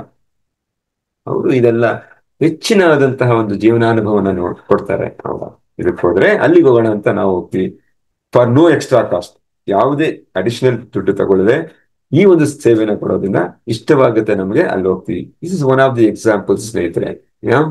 ಅದನ್ನ ವ್ಯಾಲ್ಯೂ ಕೊಡಬೇಕು ಜನರಿಗೆ. ಸೇವೆ ಇರಲಿ, ಪದಾರ್ಥ ಇರಲಿ, ಗುಣಮಟ್ಟ ಇರಬೇಕು. Create multiple source of income. ಇವಾಗ ನಾವು ನೋಡಿದ್ವಿ, ಯಾವತ್ತೂ ಅಷ್ಟೇ ಮಲ್ಟಿಪಲ್ ಸೋರ್ಸ್ ಆಫ್ ಇನ್ಕಮ್ ಇರಬೇಕು. ಒಂದೇ ಸೋರ್ಸ್ ಆಫ್ ಇನ್ಕಮ್ ಇರಬೇಕು. ಕೆಲಸ ಅಂದ್ರೆ ಕೆಲಸ ಅಲ್ಲ, ಶೇರ್ಸ್ ಇರಬೇಕು, ಮ್ಯೂಚುವಲ್ ಫಂಡ್ ಇರಬೇಕು, ಅಥವಾ ರಿಯಲ್ ಎಸ್ಟೇಟ್ ಅಲ್ಲಿ ಇನ್ವೆಸ್ಟ್ ಮಾಡಿರ್ಬೇಕು, ನೆಟ್ವರ್ಕ್ ಮಾರ್ಕೆಟಿಂಗ್ ಮಾಡ್ತಾ ಇರಬೇಕು, ಅಲ್ಲ ಹೂಡಿಕೆ ಏನಾದ್ರೂ ಇರ್ಬೋದು, ಇನ್ನೊಂದು ಪ್ಯಾರಲಲ್ ಇನ್ಕಮ್ ಆದ್ರೂ ನಾವು ಮಾಡ್ಬೋದು. ಯಾಕೆಂದ್ರೆ ನಮ್ಗೆ ಆ ಸಾಮರ್ಥ್ಯ ಇದೆ, ನಾವು ಅದನ್ನ ಬಳಸ್ಕೊತಾ ಇಲ್ಲ. 9 to 5 ಕೆಲ್ಸಕ್ಕೆ ಹೋಗಿ ಬಂದು ಅಯ್ಯಪ್ಪ ಸುಸ್ತಾಯ್ತು ಅಂತ ಕೂತ್ಕೊತಾ ಇದೀವಿ. ಆಕ್ಚುಲಿ ನಾವು ಕೂತ್ಕೊಂಡ್ರೆ ಯಾವ್ದೋ ಒಂದು ಸ್ಕಿಲ್ ಸೆಟ್ ಇರುತ್ತೆ, ಅದನ್ನ ನಾವು ಹೆಕ್ ತೆಗಿಬೇಕು. ಇಲ್ಲ ನಮ್ಗೆ ಆಗೋದೇ ಇಲ್ವಾ, ಸ್ಕಿಲ್ ನ ಕಲ್ತ್ಕೋಬಹುದು. ಹೊಸದಾಗಿ ನಾನು ಯಾರಿಗೊಬ್ರು ಹೀಲಿಂಗ್ ಮಾಡ್ಬೇಕು, ಮತ್ತೇನೋ ಕೋಚ್ ಮಾಡ್ಬೇಕು, ಕಲ್ತ್ಕೋಬಹುದು. ಆಸೆ ಇರಬೇಕು, ಪ್ಯಾಷನ್ ಇರಬೇಕು. ಆಗೋದಿಲ್ಲ ಅನ್ನೋದಿಲ್ಲ. ಯಾಕೆಂದ್ರೆ ಅದು ಬರೀ ನಮ್ಮ ಆದಾಯವನ್ನು ಹೆಚ್ಚಿಸೋದಿಲ್ಲ. ಸೇವೆ, ಯಾರೋ ಒಬ್ಬ ವ್ಯಕ್ತಿಗೆ ಏನೋ ಒಂದು ಸಮಸ್ಯೆ ಇರುತ್ತೆ, ಏನೋ ಒಂದು ತೊಳಲಾಟ ಇರುತ್ತೆ, ಗೊಂದಲ ಇರುತ್ತೆ, ಅದನ್ನ ನಿವಾರಣೆ ಮಾಡಕ್ ನಮ್ಗೊಂದು ಅವಕಾಶ ಆಗತ್ತೆ ಅಲ್ವಾ? ಎರಡೂ ಆಗತ್ತೆ ಅಲ್ವಾ? ಬೇರೆಯವರ ಸಮಸ್ಯೆಯನ್ನು ಬಗೆಹರಿಸ್ತೀವಿ, ಬೇರೆಯವರ ಅಗತ್ಯತೆಗಳನ್ನ ಪೂರೈಸುವಂತಹ ಒಂದು ಕೆಲಸ ಆಗುತ್ತೆ. ಹಾಗಾಗಿ ನಿಮ್ಗೆ ಯಾವುದೇ ಒಂದು ಕಲೆ ಇರಬಹುದು, ಈಗಾಗಲೇ ಮರ್ತಿರ್ಬೋದು, ಅದನ್ನ ಸ್ವಲ್ಪ ಧೂಳನ್ನ ಕೊಡವಿ ತೆಗೆದು ಅದರ ಮೂಲಕ ನೀವು ಆದಾಯವನ್ನ ಹೇಗೆ ಪಡೆಯುವುದನ್ನ ನೋಡ್ಬೇಕು ಸ್ನೇಹಿತರೆ. ಅದು ಚಿಕ್ಕ ವಯಸ್ಸಿನಲ್ಲಿ ನೀವು ಅದ್ಭುತವಾಗಿ ಚಿತ್ರ ಬರೀತಾ ಇರ್ಬೋದು, ಹಾಡು ಹೇಳ್ತಾ ಇರ್ಬೋದು, ವಾಟ್ ಎವರ್. ಅದಕ್ಕೊಂಚೂರು ಪಾಲಿಶ್ ಮಾಡ್ಬೇಕು, ಒಂಚೂರು ಸ್ಕಿಲ್ ಸೆಟ್ ನ ಬೇಕಾಗಿರೋದನ್ನ ನಾವು ಪಡ್ಕೋಬೇಕಾಗತ್ತೆ. ಅಥವಾ ಕಮ್ಯುನಿಕೇಶನ್ ಮಾಡಬೇಕು, ಒಂಚೂರು ಕಮ್ಯುನಿಕೇಶನ್ ಸ್ಕಿಲ್ ನ ಬಳಸ್ಕೊಂಡು ಅದನ್ನ ನಾವು ಬೇರೆಯವ್ರಿಗೆ ಪ್ರೀಚ್ ಮಾಡೋಕೆ ಕಾನ್ಫಿಡೆನ್ಸ್ ಬರೋ ತರ, ಮಾತುಗಳ ಸ್ಪಷ್ಟತೆ, ಉಚ್ಚಾರಣೆಗಳನ್ನ ಬಳಸೋ ತರ ಮಾಡೋ ತರ ಪ್ರಾಕ್ಟೀಸ್ ಮಾಡ್ಬಿಟ್ಟು ಆಮೇಲೆ ಅದನ್ನ ನೀವು ಆದಾಯವನ್ನ ಅಥವಾ ಬೇರೆ ಬೇರೆ ಆದಾಯದ ಮೂಲಗಳನ್ನ ಸೃಷ್ಟಿಸ್ಕೊಳ್ಳೋಕೆ ಉಪಯೋಗಿಸ್ಕೋಬಹುದು ಅಲ್ವಾ? ತುಂಬಾ ಇದಾವೆ ಅದೆಲ್ಲ. ಮ್ಯೂಸಿಕ್ ಇದೆ, ಕನ್ನಡ ಹೇಳ್ಕೊಡೋದು, ಮ್ಯಾಥ್ಸ್ ಹೇಳ್ಕೊಡೋದು, ಇಂಗ್ಲಿಷ್ ಹೇಳ್ಕೊಡೋದು ಅಂತ ಪ್ರತಿಯೊಂದು ಇದೆ. ನೀವೇ ಒಂದು ಯೂಟ್ಯೂಬ್ ನ ಓಪನ್ ಮಾಡಿದ್ರೆ ಎಷ್ಟೊಂದು ಜನ ಬರ್ತಾರೆ ಅಲ್ವಾ? ಆಡ್ ನಾನು ಇದು ಕಲಿಸ್ತೀನಿ, ಹೀಲಿಂಗ್ ಮಾಡ್ತೀನಿ, ಅಥವಾ ಈ ಒಂದು ಜ್ಞಾನನ ಹೇಳ್ಕೊಡ್ತೀನಿ, ವಿಲ್ ಬರೆಯೋದು ಹೇಳ್ಕೊಡ್ತೀನಿ, ಅದು ಕೂಡ ಇದ್ದಾರೆ. ಯಾವ ರೀತಿ ನೀವು ವಿಲ್ ಮಾಡೋದು, ಅದು ಒಂದು ಜ್ಞಾನನೇ ಅಲ್ವಾ? ಎಲ್ಲ ರೀತಿ ಜ್ಞಾನವನ್ನ ಈಗ ಹೇಳ್ಕೊಡೋರಿದ್ದಾರೆ. ಅದನ್ನ ಬಳಸ್ಕೊಂಡು ನಾವು ಏನ್ ಮಾಡ್ಬೇಕು? ಹೆಚ್ಚು ಆದಾಯ ಮೂಲಗಳಿಂದ ಹೆಚ್ಚು ಶ್ರೀಮಂತರ ಆಗಬಹುದು. ಈ 5 ಸ್ಟೆಪ್ಸ್ ಏನಿದೆ ಅದನ್ನ ಫಾಲೋ ಮಾಡಿ, ಮತ್ತೆ ಬೇಗ ನೀವೆಲ್ಲ ಶ್ರೀಮಂತರಾಗಿ. Thank you so much. Wonderful. And thanks for join this session. ಯಾ ಈ ಚಟುವಟಿಕೆ ಏನು? ಚಟುವಟಿಕೆ ಜಸ್ಟ್ 585. ಇವತ್ತು ನೀವು ಐಡೆಂಟಿಫೈ ಮಾಡಿ ಸೇವ್ ಮಾಡೋದು ಕಲ್ತಿದ್ದೀವಿ. ಹಣನ ನಾನು ಹೆಚ್ಚು ಗಳಿಸೋದಕ್ಕೆ ನನ್ನಲ್ಲಿರುವ ಯಾವ ಒಂದು ಸ್ಕಿಲ್ ಸೆಟ್, ಕುಶಲತೆನ ನಾನು ಬಳಸ್ಕೋಬಹುದು ಅಂತ ಜಸ್ಟ್ ತಿಂತ್ರು ಯೋಚನೆ ಮಾಡಿ ಜಸ್ಟ್ ಎಕ್ಸರ್ಸೈಸ್ ನ ಮಾಡಿ, ಲಿಸ್ಟ್ ಔಟ್ ಮಾಡಿ. Okay, thank you. ಈಗೇನ್ ಮಾಡುವ? ಫೋಟೋ. ಯಾ, ನಮ್ಮ ರಿಚುವಲ್ ಫೋಟೋಗೆ ಬನ್ನಿ. ನಾನು ಒಬ್ಬ ಯೋಧ, ಭಯದ ನಡುವೆ ನಾನು ಕ್ರಮ ಕೈಗೊಳ್ಳುತ್ತೇನೆ. ನಾನು ಒಬ್ಬ ಯೋಧ, ಏನೇ ಆಗಲಿ ನಾನು ಮಾಡಲು ಸಿದ್ಧನಾಗಿದ್ದೇನೆ. ಈಗ 3 ಘೋಷಣೆ. ಅಪರಿಮಿತರು ಅಂತ ನಾವು ಸುತ್ತ ಮೆಣಸಿಗೆ ಹೇಳೋ ಸಮಯ. ರೆಡಿ, ಸ್ಟಡಿ, 1 2 3 ಗೋ. ನಾನು ಅಪರಿಮಿತ. 1 2 3. ನಾನು ಅಪರಿಮಿತ. 1 2 3. ನಾನು ಅಪರಿಮಿತ. ಎಸ್, ನೀವು ಎಲ್ಲರೂ ಅಪರಿಮಿತರೇ. ಈ ಒಂದು ಎನರ್ಜಿಯಿಂದ, ಈ ಒಂದು ಕಾನ್ಫಿಡೆನ್ಸ್ ಇಂದ, ಈ ಒಂದು ಮೈಂಡ್ ಸೆಟ್ ಇಂದ ಏನು ಇಂಟೆನ್ಷನ್ ನಾವು ಸೆಟ್ ಮಾಡಿದೀನಿ, ಇದರಿಂದ ನಾವು ಈ ದಿನವನ್ನ ನಾವು ಎದುರಿಸಕ್ ಹೋಗ್ತಾ ಇದೀವಿ. ಎದುರಿಸೋದು ಅಂದ್ರೆ ಅರ್ಥ ನಮ್ಮಲ್ಲಿ ನಮ್ಮ ಗುರಿಗೆ ಹತ್ರ ಆಗೋ ಒಂದು ಸ್ಟೆಪ್ ನಾವು ಆಕ್ಷನ್ ಮಾಡ್ತೀವಿ. ಪ್ರತಿದಿನ ನಾವು ಅದನ್ನೇ ಮಾಡ್ತಾ ಇದೀವಿ ಅಲ್ವಾ? ಈ ಜ್ಞಾನವನ್ನು ಅಳವಡಿಸ್ಕೊಳ್ಳೋ ಮೂಲಕ ನಾವು ನಮ್ಮ ಗುರಿಗೆ ಹತ್ರ ಆಗ್ತಾ ಇದ್ದೀವಿ, ಅದನ್ನ ಸಾಧಿಸ್ತಾ ಇದ್ದೀವಿ. ಈಗಾಗಲೇ ನಿಮ್ಮ ಅನುಭವಕ್ಕೆ ಬಂದಿದೆ. ಅದನ್ನ ಕಂಟಿನ್ಯೂ ಮಾಡಿ. ಇವತ್ತು ಸಮಯಾವಕಾಶ ಇಲ್ದಿರೋದ್ರಿಂದ ಮೆಡಿಟೇಷನ್ ಮಾಡ್ಲಿಕ್ಕೆ ಸಾಧ್ಯ ಆಗೋದಿಲ್ಲ, ಕ್ಷಮೆ ಇರಲಿ. ನೀವು ಅದನ್ನ ಕಂಟಿನ್ಯೂ ಮಾಡಬಹುದು. ಆಕ್ಚುಲಿ ನಾನು ಮೆಡಿಟೇಷನ್ ಕ್ಲಿಪ್ ಕೂಡ ಕೊಟ್ಟಿದ್ದೀನಿ, audio clip. You can play it and do that meditation ಅಲ್ವಾ? ಓಕೆ. ನಂತರ ಮೆಡಿಟೇಷನ್ ನಂತರ ಮರೀದೆ ತಪ್ಪದೆ ವಿಜುವಲೈಸೇಷನ್ ಮತ್ತೆ ಅಫರ್ಮೇಷನ್ ಮತ್ತೆ ವಿಜುವಲೈಸೇಷನ್ ಮಾಡ್ಲೇಬೇಕಾಗತ್ತೆ. ಆಗ್ಲೇನೆ ನಮಗೆ ಅದರ ಲಾಭ ಸಿಗುವಂಥದ್ದು. ನಾನು ಪದೇ ಪ್ರತಿದಿನ ಹೇಳೋದೇ ಇದನ್ನು ಮಾಡಲೇಬೇಕು. ಮಾಡೋರಿಗೆ ಹೆಚ್ಚಿನ ಮಟ್ಟದ ಲಾಭ ಸಿಗ್ತಾ ಹೋಗುತ್ತೆ. ಬರೀ ಜ್ಞಾನ ಅಳವಡಿಕೆ ಅಲ್ಲ, ಸುತ್ತ ಮನಸ್ಸಿಗೆ ನಾವು ಅದನ್ನ ನಂಬಿಸ್ಬೇಕು. ನಮಗೆ ಈ ಸಾಮರ್ಥ್ಯ ಇದೆ ಅಂತ ಹೇಳಿ ಇದೆ, ಅದು ನಂಬ್ತಾ ಇಲ್ವಲ್ಲ, ಅದಕ್ಕೋಸ್ಕರ ನಾವು ರಿವೈರಿಂಗ್ ಮಾಡೋದಕ್ಕೆ ಇದನ್ನ ಮಾಡ್ತಾ ಇರುವಂಥದ್ದು. ಓಕೆ ಸ್ನೇಹಿತರೆ, ಕ್ಲಿಯರ್? Thank you. ನಿಮ್ಗೆಲ್ಲ ಶುಭವಾಗ್ಲಿ, ಒಳ್ಳೇದಾಗ್ಲಿ. ಮತ್ತೆ ನಾಳೆ ನಾವು ಇನ್ನೊಂದು ತಂತ್ರದೊಂದಿಗೆ ಭೇಟಿಯಾಗೋಣ. Thank you. Bye, take care.